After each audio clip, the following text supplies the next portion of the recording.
the announcement, immediately we are going to the message song. Okay, so please pray for me. I'm doing a message. And our brother is doing a translation, Joseph brother. Then after that, we are going to have a contribution song. So those who are singing a contribution song can announce the contribution. Say, is that okay? Okay. I'll just do my comedian part of it. You take it, that will be great. Then contribution song. After that, one more song is close song. Closing. After the contribution, closing will be there? Closing will be Prakash. Sorry. So after the contribution song, Prakash brother going to do a response and closing. Then, so we all going to stand up and we're going to have a close with one more song. We stand up and close. We pray, we stand up. We keep standing and do the song. Lastly, ಮಾಡುವಾಗ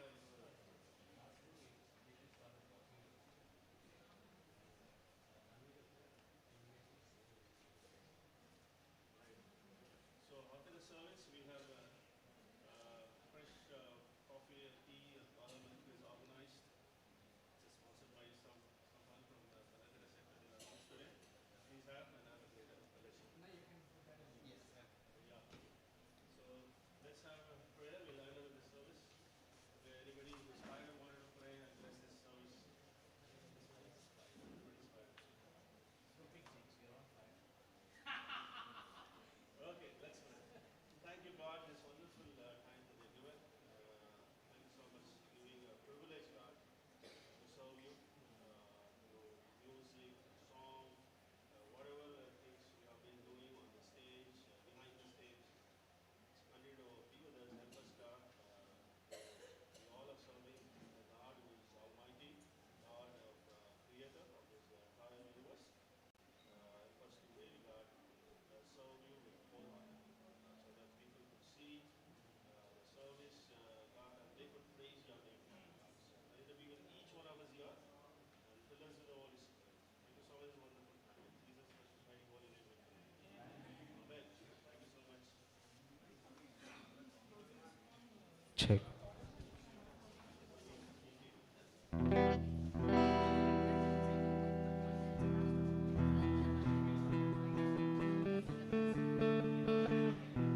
Check, check, check. Check, check, check.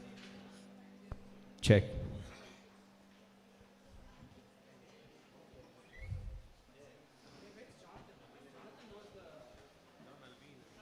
PPT bundle.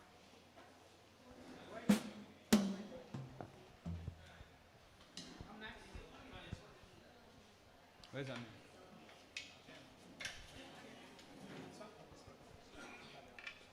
Ready?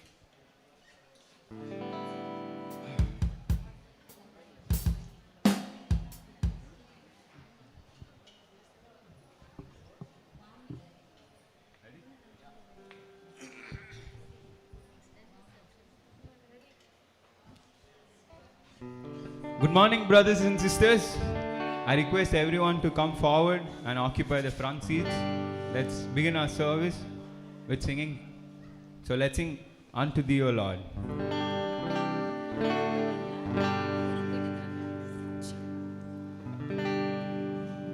Unto Thee, O Lord, Unto Thee, O Lord, do I lift up my soul. do I lift up my soul. Unto Thee, O Lord, Unto Thee, O Lord, do I lift up my soul. do I lift up my soul. Oh my God, Oh my God, I trust in Thee. I trust in Thee. Let me not be ashamed. Let not my enemies triumph over me.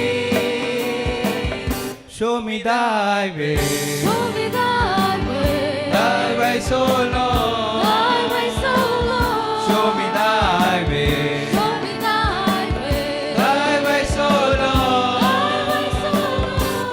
Oh my Oh God, my God, I trust in Thee. I trust in Thee. Oh, let me not be ashamed. Let not my enemies triumph over me.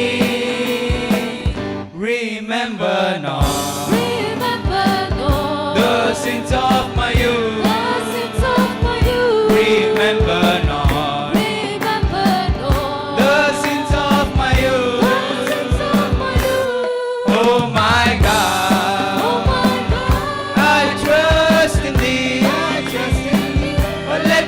be ashamed, let not my enemies triumph over me. Let none that way Let not thy way on thee be ashamed. on thee be ashamed. Let none that way Let not thy way on thee be ashamed. on thee be ashamed. Oh my Oh God, my God, I trust in thee. I trust in thee. Oh, let me not be ashamed, let not my enemies triumph over me. Teach me thy path, Teach me thy path. thy path so long. Thy path so long. Teach me thy path, Teach me thy path. thy path so long. Thy path so long. Oh my God, Oh my God, I trust in thee. I trust in thee. But let me not be ashamed, let not my enemies triumph over me.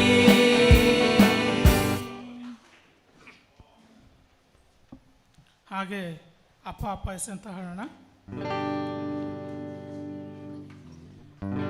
ಅಪ್ಪ ಅಪ್ಪ ಎಸಪ್ಪ ನೀನೇ ನನ್ನ ಸರ್ವಸ್ವ.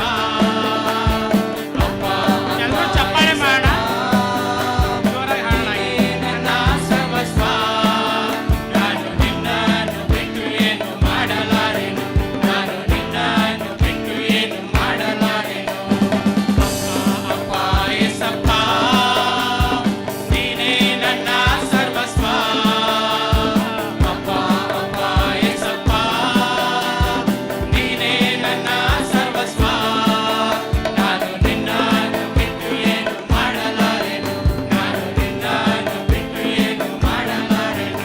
ನನ್ನ ನಡೆಯಿಂದಾಗಲಿ ನನ್ನ ನುಡಿಯಿಂದಾಗಲಿ ನಿನ್ನ ನಾಮ ಒಂದೇ ಮಹಿಮೆ ಹೊಂದಲಿ. ನನ್ನ ನಡೆಯಿಂದಾಗಲಿ ನುಡಿಯಿಂದಾಗಲಿ ಸರ್ವಸಮಾಗದಳು ನಿನ್ನ ಸ್ತುತಿ ಮಾಡಲಿ, ಸರ್ವಸಮಾಗದಳು ನಿನ್ನ ಸ್ತುತಿ ಮಾಡಲಿ.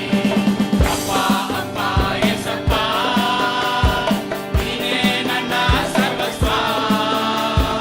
ಅಪ್ಪ ಅಪ್ಪ ಎಸಪ್ಪ ನೀನೇ ನನ್ನ ಸರ್ವಸ್ವ. ನಾನು ನಿನ್ನನ್ನು ಬಿಟ್ಟು ಏನು ಮಾಡಲಾರೆನು, ನಾನು ನಿನ್ನನ್ನು ಬಿಟ್ಟು ಏನು ಮಾಡಲಾರೆನು.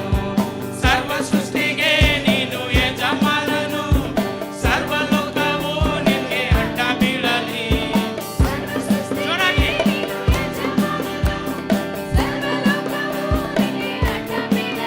ಸರ್ವ ಜನರು ನಿನ್ನಲ್ಲಿ ಬಂದು ಸೇರಲಿ, ಸರ್ವ ಜನರು ನಿನ್ನಲ್ಲಿ ಬಂದು ಸೇರಲಿ.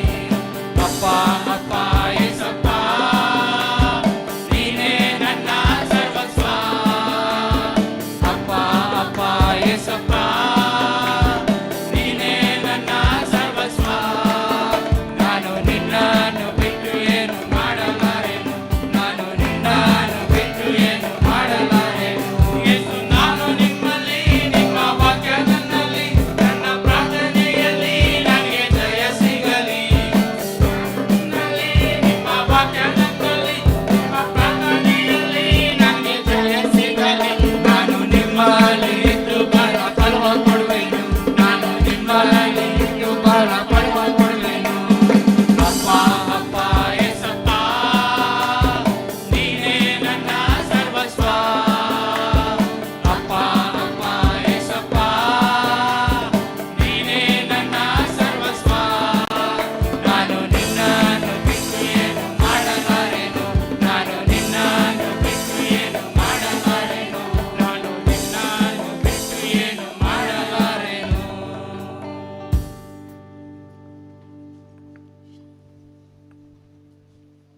Let's all be seated.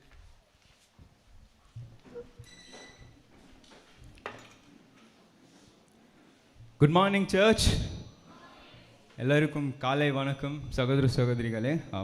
It's such a joyful and beautiful morning, and I want to warmly welcome you, each and every one of you here in the presence of Indian Church of Christ. Let's give a big round of applause. And whether you are been here for first time or you have been visiting for many times, we're so glad to have you with us here today. And I want everyone to rise up. Let us take a moment. I want everyone to rise up. Ellaru Nikla. See your next to person and say, good morning. It's a blessing to see you today. Give a hug.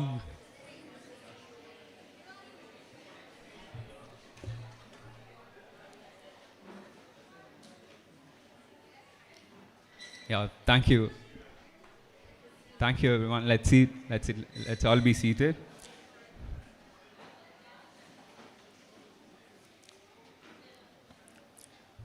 So, I like to share a small story, something from a sport and a spirit and a faith. I love to play ultimate frisbee, and one thing I learned from that game is not just about winning. It's a game where teamwork, trust, and spirit. And we have also called something more spirited player, which means who plays with honesty, fairness, and respect. With these things, and also in that game, there's no referee. There's no referee at all. That reminds me a lot how God loves work. Even when no one is watching us, God calls us to live with love, honesty, and grace. And just like in frisbee, sometimes we drop the disc, we fail, we make mistakes. But our God never walks away. He picks up us again and says, and He also gives another chance with love. Let's all turn our Bibles to 1 Corinthians chapter 13, verse 7. I'll read for you. Love bears all things, believe all things, hope all things, endures all things. That's the kind of love our God shows us, unconditionally, patient, and everlasting. And in this morning, as we gathered here to worship and praise God, let us carry the same spirit and never give up, that keeps believing. And let's worship with joy and unity, remembering that God's love never fails, always says, and let's have that today. And today's sermon and communion is given by James Uncle, and translation is done by Joseph Uncle. Let's all open our hearts and receive God's words and refresh our spirit. Let's pray. Heavenly Father, we thank you for this beautiful morning and for bringing us together as one family in Christ. Thank you for your endless love that guides us, strengthens us, and lifts us when we fail. And bless today's message and communion. Let your presence fill this place with peace and joy. In Jesus' name we pray. Amen. Let's all raise up and we'll have a song.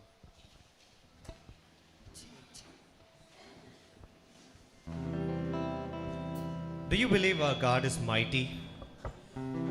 If yes, let's mean it. He's a God who's mighty to save. He saved us.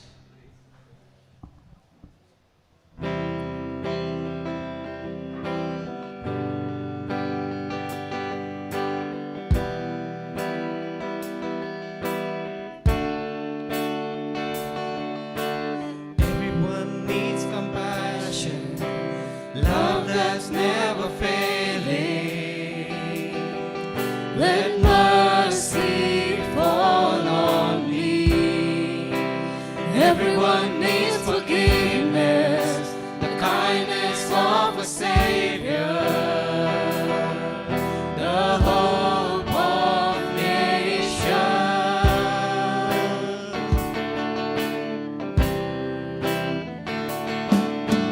Savior, He can move the mountains. My God is mighty to save. He is mighty to save forever. Author of salvation. He rose and conquered the grave. Jesus conquered the grave. So take me as you find me, all my fears and failures. Fill my life again. I give my life to follow everything I believe in. Now my surrender.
on, say it. My God is mighty to save. He is mighty to save. Forever, author of salvation. He rose and conquered the grave. Jesus conquered the grave. Savior. Savior, He can move the mountain. He definitely can move the My mountain. God is mighty to save. He is mighty to save. Forever, author of salvation. He rose and conquered the grave. Jesus conquered the Come on, shine your light. Shine a light and let the whole world see. Singing for the glory of the risen King. Jesus, shine a light and let the whole world see. We're singing for the glory of the risen King. Mighty Savior. Savior, He can move the mountains. My God is mighty to save. He is mighty to save. Forever, author of salvation. He rose and conquered the grave. Jesus conquered the graves. Let's say it. Savior, He can move the mountains. My God is mighty to save. He is mighty to save. Forever, author of salvation. He rose and conquered the grave. Jesus conquered the grave. Shine a light and let the whole world see. Singing for the glory of the risen King. Come on, say it. Shine a light and let the whole world see. We're singing for the glory of the risen King. Savior, He can move the mountains. My God is mighty to save. He is mighty to save. Forever, author of salvation. He rose and conquered the grave. Jesus conquered the grave. Let's continue to worship a God. Blue skies and rainbows.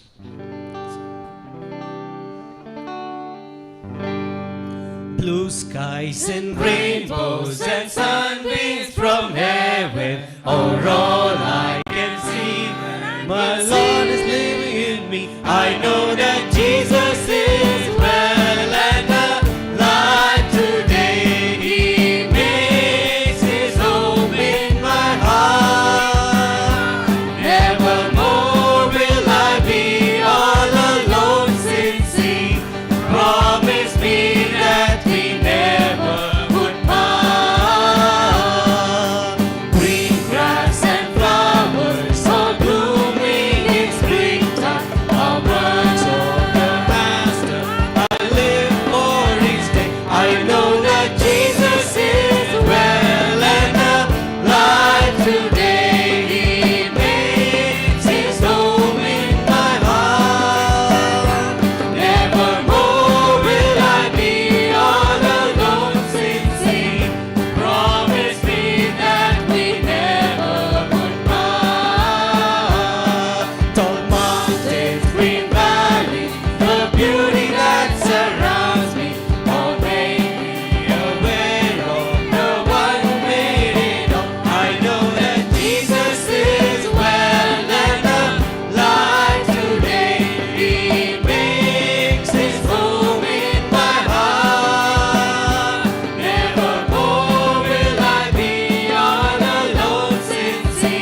Amen. Are we all enjoying worshipping our true living God?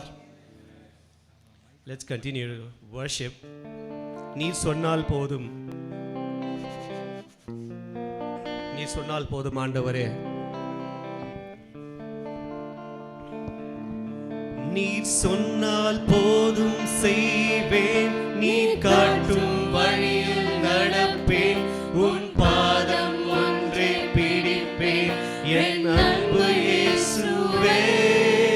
நீர் சொன்னால் போதும் செய்வேன், நீர் காட்டும் வழியில் நடப்பேன், உன் பாதம் ஒன்றே பிடிப்பேன், என் அன்பு இயேசுவே.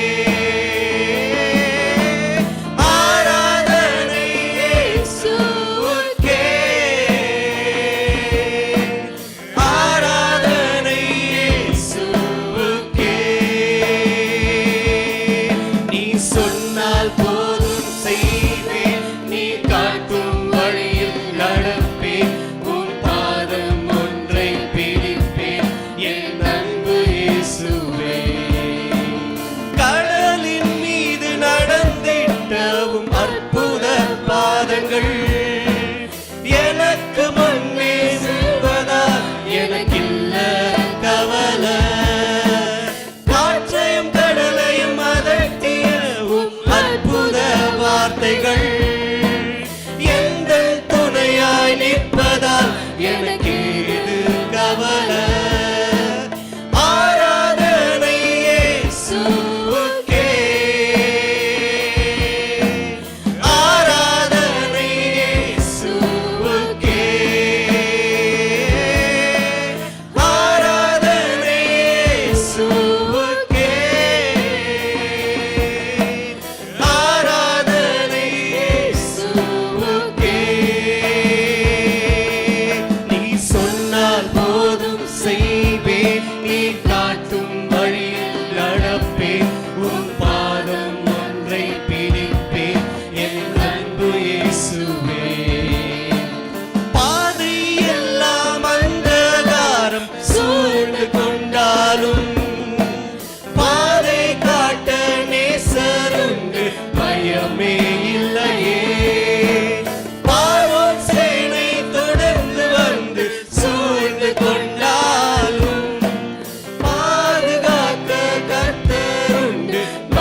செய்து உட்காருங்கள்.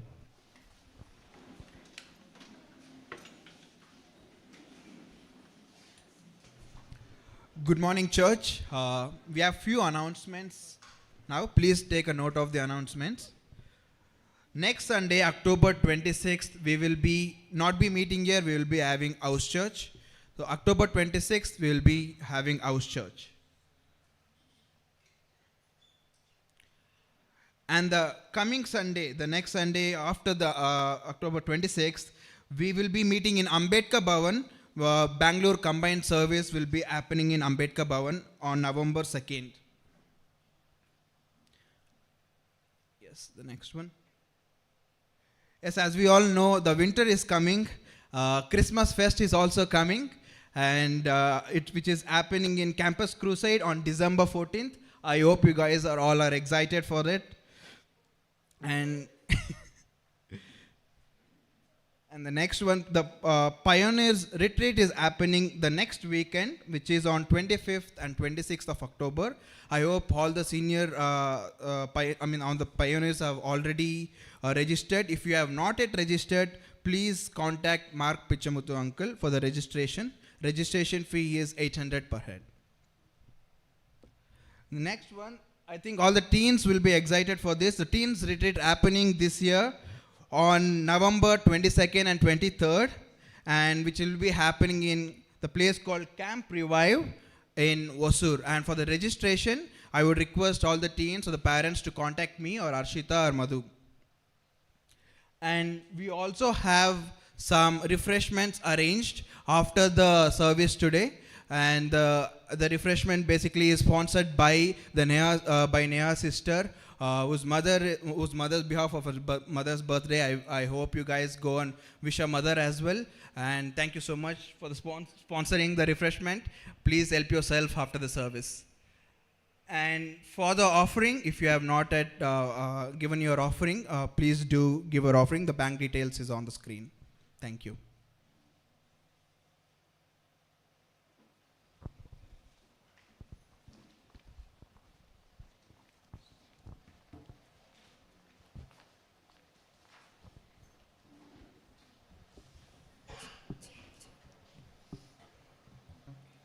Let's all raise up.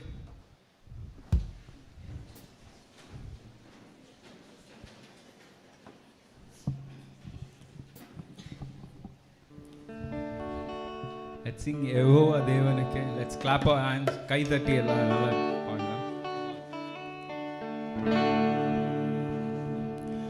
Yehovah Devanakku ஆயிரம் நாமங்கள் எதை சொல்லி பாடிடுவே கர்த்தாதி கர்த்த செய்த நன்மைகள் ஆயிரம் கரம் தட்டி பாடிடுவே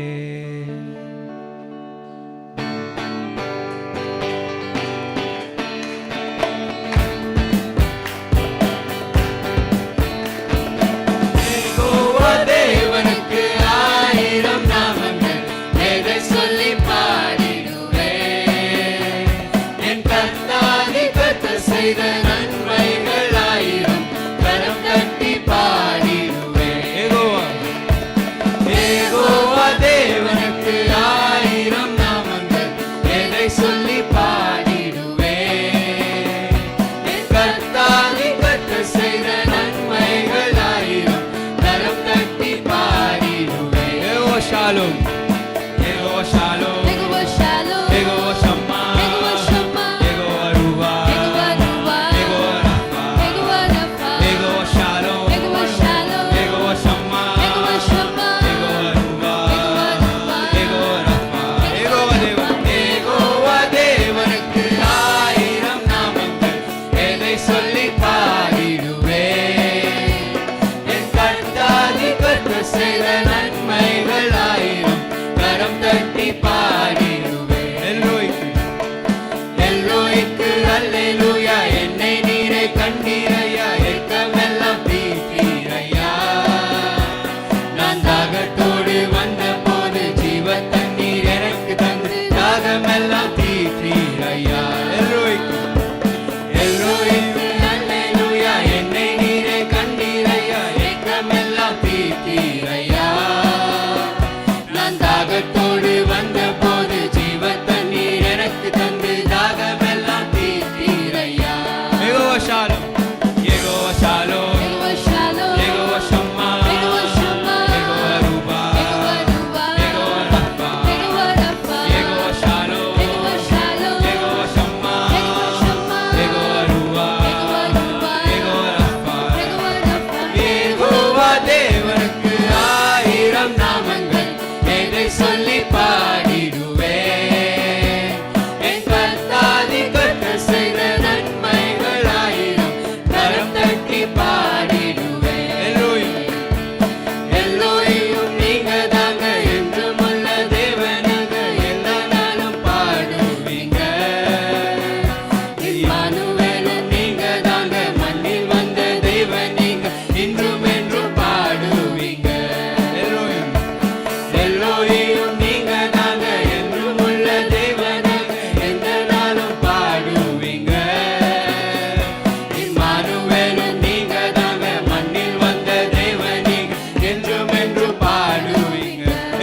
Shalom.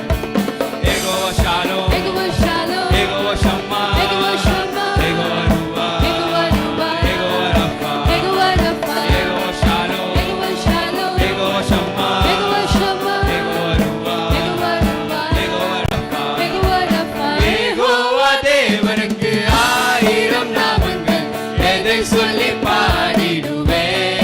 எதை சொல்லி? கர்த்தாவே கர்த்தர் செய்த நன்மைகள் ஆயிரம், கரம் தட்டி பாடிடுவேன். யெகோவா தேவனுக்கு ஆயிரம் நாமங்கள், எதை சொல்லி பாடிடுவேன்? என் கர்த்தாவே கர்த்தர் செய்த நன்மைகள் ஆயிரம், கரம் தட்டி பாடிடுவேன். Let's all be seated.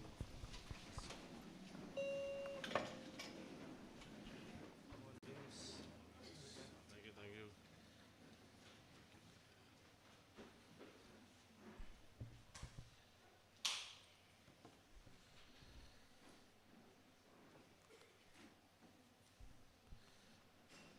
Good morning, brothers, sisters, and friends. Hope you all are happy and excited in Jesus.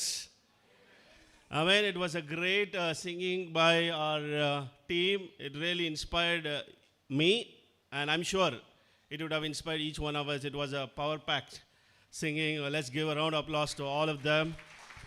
They really make so much of efforts singing song to inspire all of us.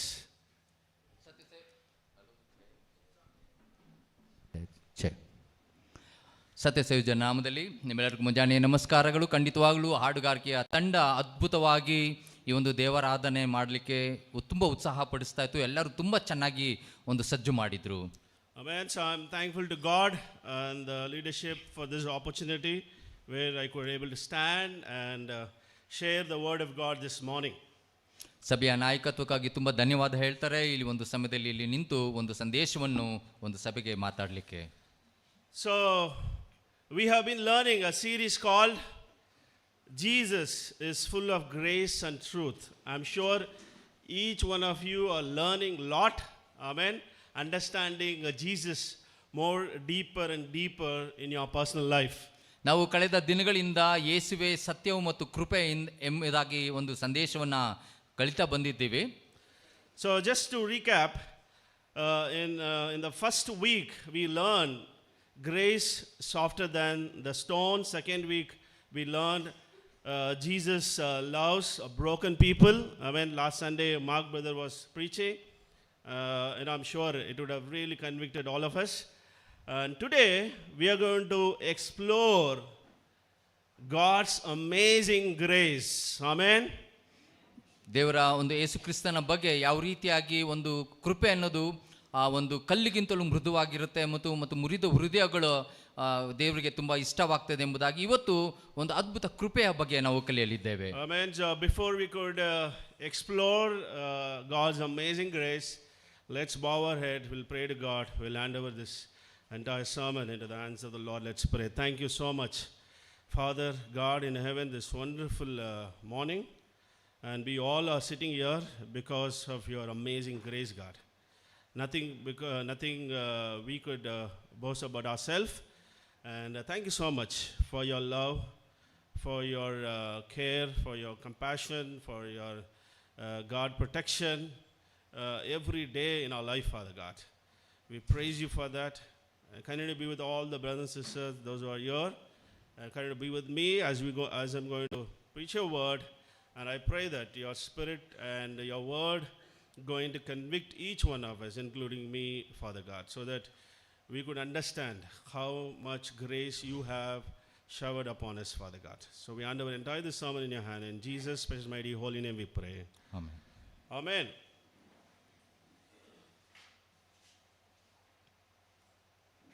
Okay, so before we could proceed, I wanted to find out, so how would you feel if a company is offering you a job where you have to work only 1 hour per day, but you would get entire day's salary? How would you feel?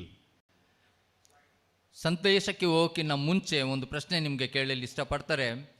ಒಂದು company ನಿಮಗೆ ಬರೀ ದಿನದಲ್ಲಿ 1 ಗಂಟೆ ಅಷ್ಟೇ ನೀವು ಕೆಲಸ ಮಾಡಲಿಕ್ಕಿರೋದು, ಆ ದಿನದ ಸಂಪೂರ್ಣ ಸಂಬಳವನ್ನು ನಿಮಗೆ ಕೊಡ್ತಾರೆ ಅಂದರೆ ಏನು ಅನಿಸುತ್ತೆ ನಿಮ್ಮೆಲ್ಲರಿಗೂ? Amen. So, no extra work required, just an hour. I'm sure all of us are very happy to serve for that company, and because we get very easily we get our wages and salary. ಖಂಡಿತವಾಗ್ಲೂ ಈ ರೀತಿಯಾದ ಒಂದು ಅವಕಾಶ ಸಿಕ್ಕಿದ್ರೆ ಪ್ರತಿಯೊಬ್ಬರೂ ಇಷ್ಟಪಡ್ತೀವಿ, ತುಂಬ ಸಂತೋಷ ಪಡ್ತೀವಿ ಆ ಕಂಪನಿಯಲ್ಲಿ ಕೆಲಸ ಮಾಡಲಿಕ್ಕೆ. Amen. Today we are going to study a very interesting passage from the Bible. For some it seems like an unfair parable. For some it may be favorite parable. Let's together examine and learn from this parable this morning. Let us see that what God wants to communicate to each one of us about His amazing grace. ಈ ಒಂದು ಆರಾಧನೆಯಲ್ಲಿ ನಾವು ಒಂದು ಸಾಮ್ಯದಲ್ಲಿ ನಾವು ಕಲಿತಾ ಇದ್ದೇವೆ. ಈ ಒಂದು ಸಾಮ್ಯ ಕೆಲವರಿಗೆ ತುಂಬ ಇಷ್ಟ ಆಗ್ಬೋದು, ಕೆಲವರಿಗೆ ಇದು ಅನ್ಯಾಯವಾಗಿದೆ ಅಂತಲೂ ಕೂಡ ಅನಿಸ್ಬೋದು. ಆದರೆ ಕೆಲವೊಂದು ವಿಷಯನ ಈ ದಿನದಲ್ಲಿ ನಾವು ಕಲಿಯಲಿದ್ದೇವೆ. Let us read Matthew chapter 20 verse 1 to 16. And I request Joseph brother to read, and others can, as he is going to read, just examine and meditate this verse. We are going to explore this. ಮತ್ತಾಯ 20:1-16. ಅದು ಹೇಗೆಂದರೆ, ಪರಲೋಕ ರಾಜ್ಯವು ಒಬ್ಬ ಮನೆಯ ಯಜಮಾನನಿಗೆ ಹೋಲಿಕೆಯಾಗಿದೆ. ಅವನು ತನ್ನ ದ್ರಾಕ್ಷಿ ತೋಟಕ್ಕೆ ಕೂಲಿ ಆಳುಗಳನ್ನು ಕರೆಯುವುದಕ್ಕೆ ಬೆಳಗ್ಗೆ ಹೊರಟನು.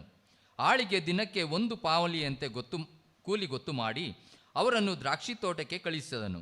ತರುವಾಯು ಹೆಚ್ಚು ಕಡಿಮೆ 9 ಗಂಟೆಗೆ ಹೋಗಿ ಪೇಟೆಯಲ್ಲಿ ಸುಮ್ಮನೆ ನಿಂತಿದ್ದ ಇನ್ನೂ ಕೆಲವರನ್ನು ಕಂಡು, ನೀವು ಸಹ ನನ್ನ ದ್ರಾಕ್ಷಿ ತೋಟಕ್ಕೆ ಹೋಗಿರಿ, ನಿಮಗೆ ಸರಿಯಾದ ಕೂಲಿಯನ್ನು ಕೊಡುತ್ತೇನೆ ಅನ್ನಲು ಅವರು ತೋಟಕ್ಕೆ ಹೋದರು. ಅವನು ತಿರುಗಿ ಹೆಚ್ಚು ಕಡಿಮೆ 12 ಗಂಟೆಗೆ ಮತ್ತು 3 ಗಂಟೆಗೆ ಹೋಗಿ ಅದೇ ಪ್ರಕಾರ ಮಾಡಿದನು. ತಿರುಗಿ ಹೆಚ್ಚು ಕಡಿಮೆ ಸಾಯಂಕಾಲ 5 ಗಂಟೆಗೆ ಹೋಗಿ ಬೇರೆ ಕೆಲವರನ್ನು ನಿಂತಿರುವುದನ್ನು ಕಂಡು, ಅವರನ್ನು ದಿನವೆಲ್ಲ ಯಾಕೆ ಇಲ್ಲಿ ಸುಮ್ಮನೆ ನಿಂತಿದ್ದೀರಿ ಎಂದು ಕೇಳಲು, ಅವರು ಯಾರೂ ನಮ್ಮನ್ನು ಕೂಲಿಗೆ ಕರೆಯಲಿಲ್ಲ.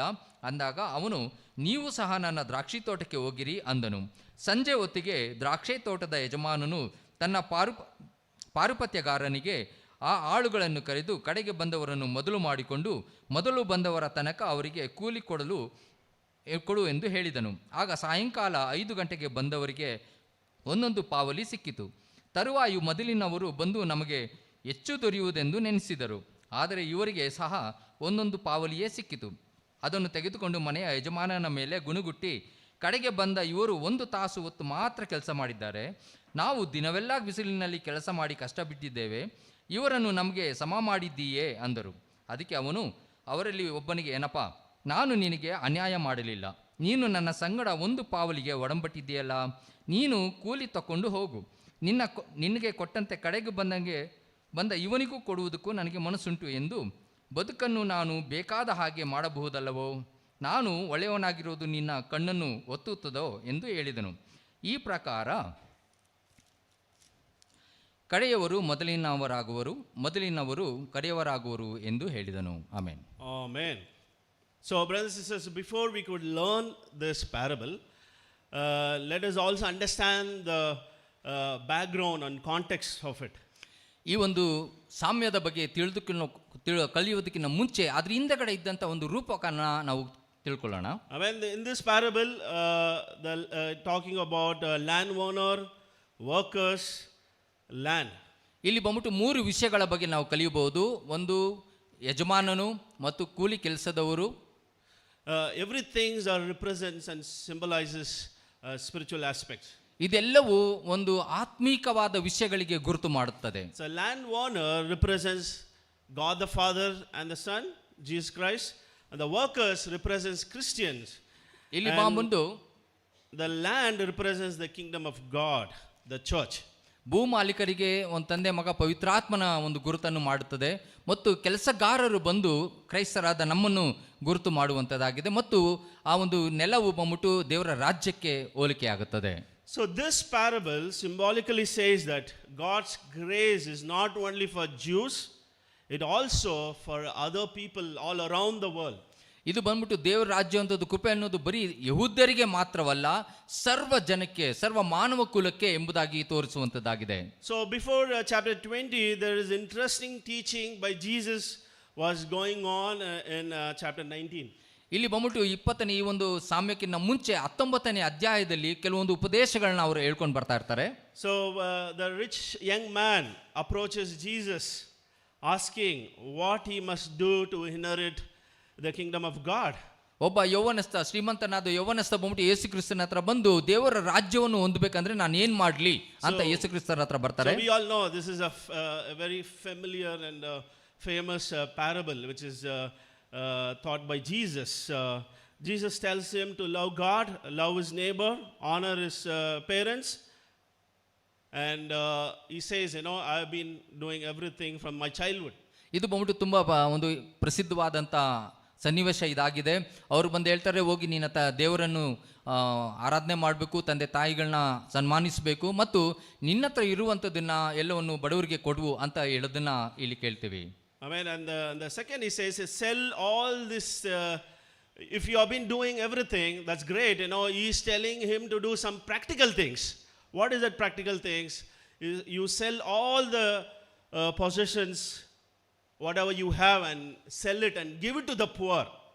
ಅವರು ಬಂದ್ಬಿಟ್ಟು ಹೇಳ್ತಾರೆ, ಈ ಒಂದು ಆತ್ಮಿಕವಾದ ವಿಷಯಗಳನ್ನ ನೀನು ಮಾಡ್ತಾ ಇದ್ರೆ ಇನ್ನೂ ನಿನ್ನಲ್ಲಿ ಕೊರತೆ ಏನಪ್ಪಾ ಇದೆ ಇದ್ರೆ ನಿನ್ನ ಹತ್ರ ಇರುವಂಥದ್ದನ್ನ ಮಾರ್ಬಿಟ್ಟು ಎಲ್ಲ ಬಡವರಿಗೆ ಕೊಡು ಎಂಬುದಾಗಿ ಅವರು ಹೇಳ್ತಾರೆ. So he was struck, you know, because he is not willing to sell the possessions and give it to the poor, because he was a very wealthy young man. You know, his heart was completely on his wealth. ಅವ್ರಿಗೆ ಬಂದ್ಬಿಟ್ಟು ಅದು ತುಂಬ ಒಂದು ಮುಳುವಾಗಿತ್ತು. ಅವ್ರಿಗೆ ಖಂಡಿತ ಅದನ್ನೆಲ್ಲ ಮಾರಲಿಕ್ಕೆ ತುಂಬ ಮನಸ್ಸಿರಲಿಲ್ಲ. ಯಾಕೆಂದರೆ ಅವನು ಇನ್ನು ಯೌವನಸ್ಥನಾಗಿದ್ದನು, ಆ ಒಂದು ಆಸ್ತಿ ಮೇಲೆ ತುಂಬ ಅವನಿಗೆ ಮನಸ್ಸಿತ್ತು. You know, the Peter, who is a close disciple of Jesus, is listening Jesus teaching. We all know that the apostles of Jesus, they left everything, you know. They left all what they had and they started following Jesus. Here, Peter is getting confusions and asking some questions to Jesus. ಇಲ್ಲಿ ನಾವು ನೋಡ್ತೀವಿ, ಅಪೊಸ್ತಲರೆಲ್ಲರೂ ಆ ಒಂದು ಯೇಸು ಕ್ರಿಸ್ತನನ್ನು ಹಿಂಬಾಲಿಸಲು ಎಲ್ಲವನ್ನು ಬಿಟ್ಟು ಅವರಿಂದ ಬಂದರು. ಪೇತ್ರನು ಇದೆಲ್ಲವನ್ನು ತುಂಬ ಹತ್ತಿರದಿಂದ ಕೇಳಿಸ್ಕೊಳ್ತಾ ಇರೋದ್ರಿಂದ ಅವ್ರದ್ದು ಒಂದು ಪ್ರಶ್ನೆ ಬಂತು. So he asks to Jesus, what reward waits those who have left everything to follow him? Jesus assures Peter that all sacrifices will be rewarded 100-fold.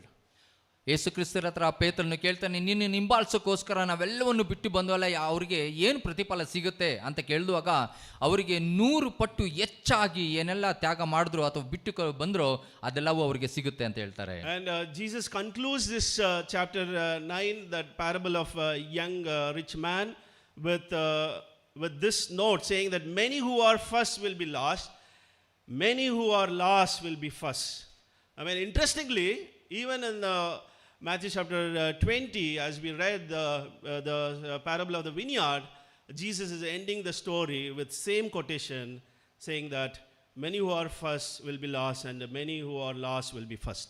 ಇಲ್ಲಿ ನಾವು ನೋಡ್ತೀವಿ, ಕಳೆದ ಹೋದ ಆ ಒಂದು ಸಂದರ್ಭದ ವಿಷಯದಲ್ಲೂ ಕೂಡ ಇವರು ಮೊದಲಿನವರು ಕೊನೆಯವರಾಗುವರು, ಕೊನೆಯವರು ಮೊದಲಿನವರು ಆಗುವರು ಅಂತ ಏನು ಹೇಳಿದ್ರು, ಈ ಒಂದು 20ನೇ ಅಧ್ಯಾಯದಲ್ಲೂ ಕೂಡ ಅದೇ ರೀತಿಯಾಗಿ ಹೇಳಿ ಅಧ್ಯಾಯವನ್ನು ಮುಗಿಸ್ತಾರೆ. So with these things in mind, let us explore this parable of the workers in vineyard. So I would like to go by scene in this parable. Every scene which symbolize the spiritual aspects of God, you know. It's a total 4 scenes in this parable. Amen. Hope you all are ready to listen, brothers and sisters. ಇಲ್ಲಿ 4 ಭಾಗಗಳಾಗಿ ನಾವು ನೋಡಿದ್ರೆ ಎಲ್ಲವೂ ಆತ್ಮಿಕತೆಗೆ ತುಂಬ ಹತ್ತಿರವಾಗಿರುವಂತೆ ಮತ್ತು ನಮಗೆ ಹೋಲಿಕೆ ಆಗುವಂತೆ ಇದೆ ಈ ಒಂದು ಸಾಮ್ಯವು. When the first scene is workers are hired. Amen. And this symbolizes that how God has a heart to call people out in the world. ಈ ಒಂದು ಕೆಲಸಗಾರರನ್ನು ಒಂದು ಕೂಲಿಗೆ ತಗೊಂಡಿರುವಂತದ್ದಾಗಿದೆ. Amen. Verse 1 to 7, Bible says, for the kingdom of heaven is like a landowner who went out early in the morning to hire workers for his vineyard. He agreed to pay them a denarius for a day and send them into vineyard. About 9 in the morning, he went out and saw others standing in the marketplace doing nothing. He told them, you also go and work in my vineyard, and I will pay you whatever is right. So they went. He went out again about noon and about 3 in the afternoon and did the same thing. About 5 in the afternoon, he went out and found still others standing around. He asked them, "Why have you been standing here all day long doing nothing?" "Because no one has hired us," they answered. He said to them, "You also go and work in my vineyard." Amen. Brothers and sisters, here we can observe few things from this passage. ಈ ಒಂದು ಓದಿದ ಅಂಶದಲ್ಲಿ ಭಾಗದಲ್ಲಿ ಕೆಲವೊಂದು ವಿಷಯಗಳನ್ನ ನಾವು ಗಮನಿಸಬಹುದಾಗಿದೆ. So mainly we can see about the landowner, how he hires people. ಈ ಒಂದು ಭಾಗದಲ್ಲಿ ಯಾವ ರೀತಿಯಾಗಿ ಆ ಒಂದು ಭೂಮಾಲೀಕನು ಹೋಗಿ ಆ ಒಂದು ಕೂಲಿಯವರನ್ನ ಯಾವ ರೀತಿಯಾಗಿ ಕೂಲಿಗೆ ಪಡ್ಕೊಳ್ತಾನೆ ಎಂಬುದಾಗಿ Back in those days in Israel, day laborers would gather early in the morning at the marketplace, ready with their tools and equipment, so that somebody would call them to work in their field. ಈ ಒಂದು ಇಸ್ರೇಲ್ನ ಆ ಒಂದು ಕಾಲದಲ್ಲಿ ಆ ಒಂದು ಆ ಜಾಗದಲ್ಲಿ ಯಾವ ರೀತಿಯಾಗಿ ಅಂದರೆ ಕೂಲಿಯವರೆಲ್ಲರೂ ಬೆಳಿಗ್ಗೆ ಎಲ್ಲರೂ ಒಂದು ಕಡೆ ಅವರ ಏನೆಲ್ಲ ಉಪಕರಣಗಳಿದ್ದಾವೆ ಕೆಲಸ ಮಾಡಲಿಕ್ಕೆ ಅವೆಲ್ಲ ಇಟ್ಕೊಂಡು ರೆಡಿಯಾಗಿ ಬೆಳಿಗ್ಗೆ ಹೊತ್ತು ಅಲ್ಲಿ ಇರ್ತಾ ಇದ್ರು. Even today, brothers and sisters, similar things are happening in our local areas. Maybe we are not aware about it.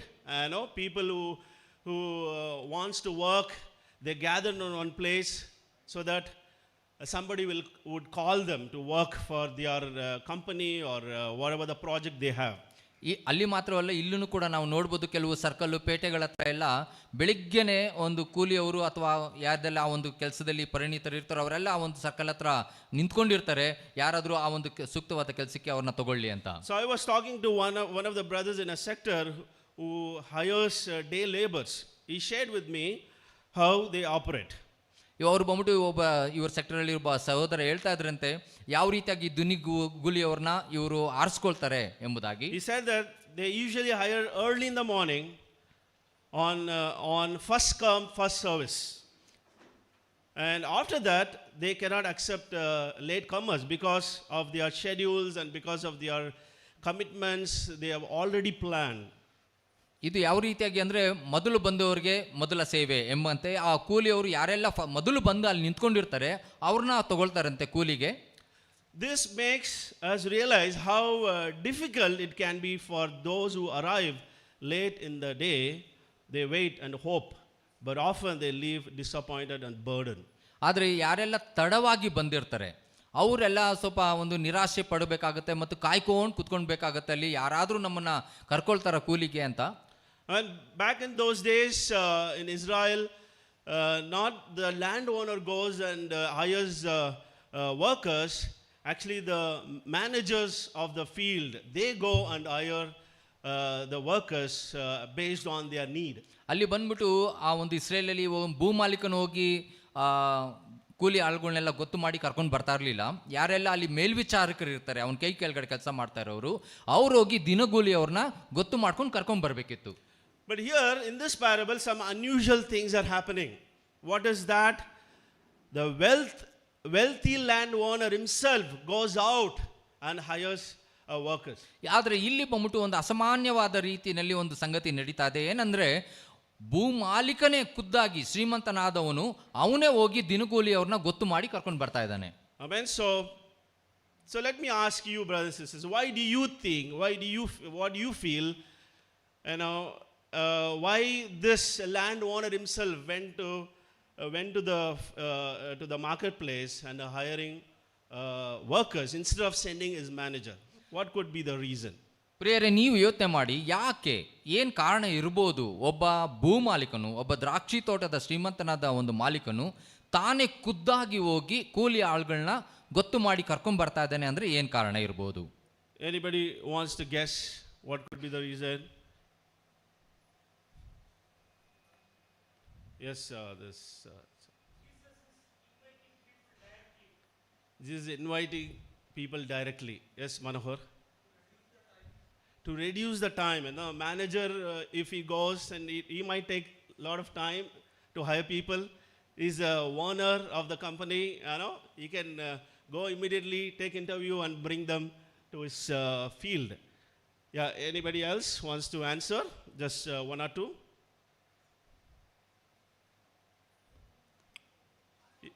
Yes.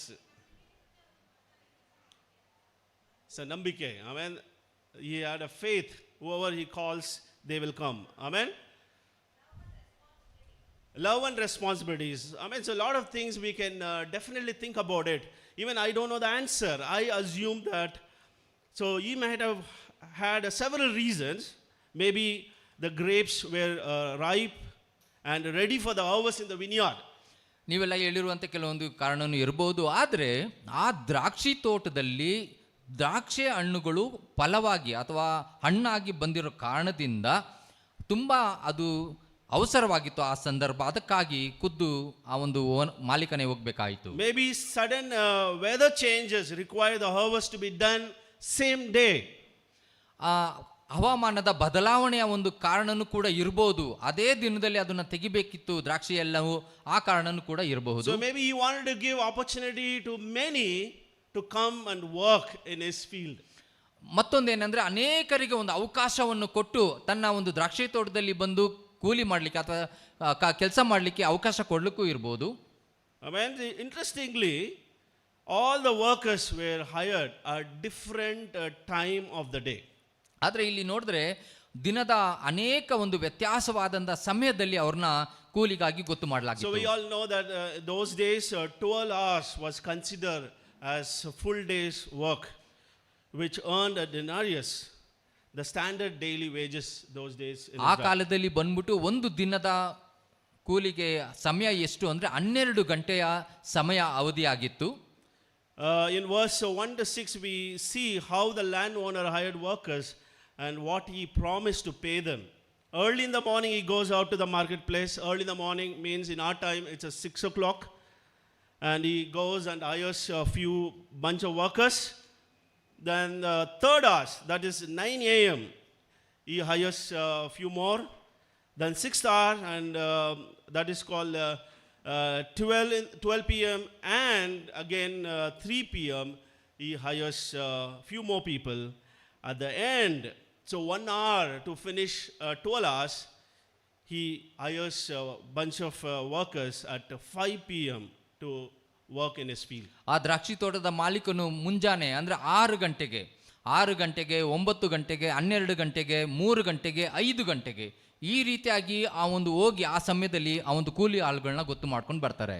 The early morning whom he hired, he specifically says that, I'm going to give you the day wages is a denarius, I will give you. The second later part, whoever he hired them, he says, so I would give you whatever is right. He did not commit anything. I would give you whatever it is right for you.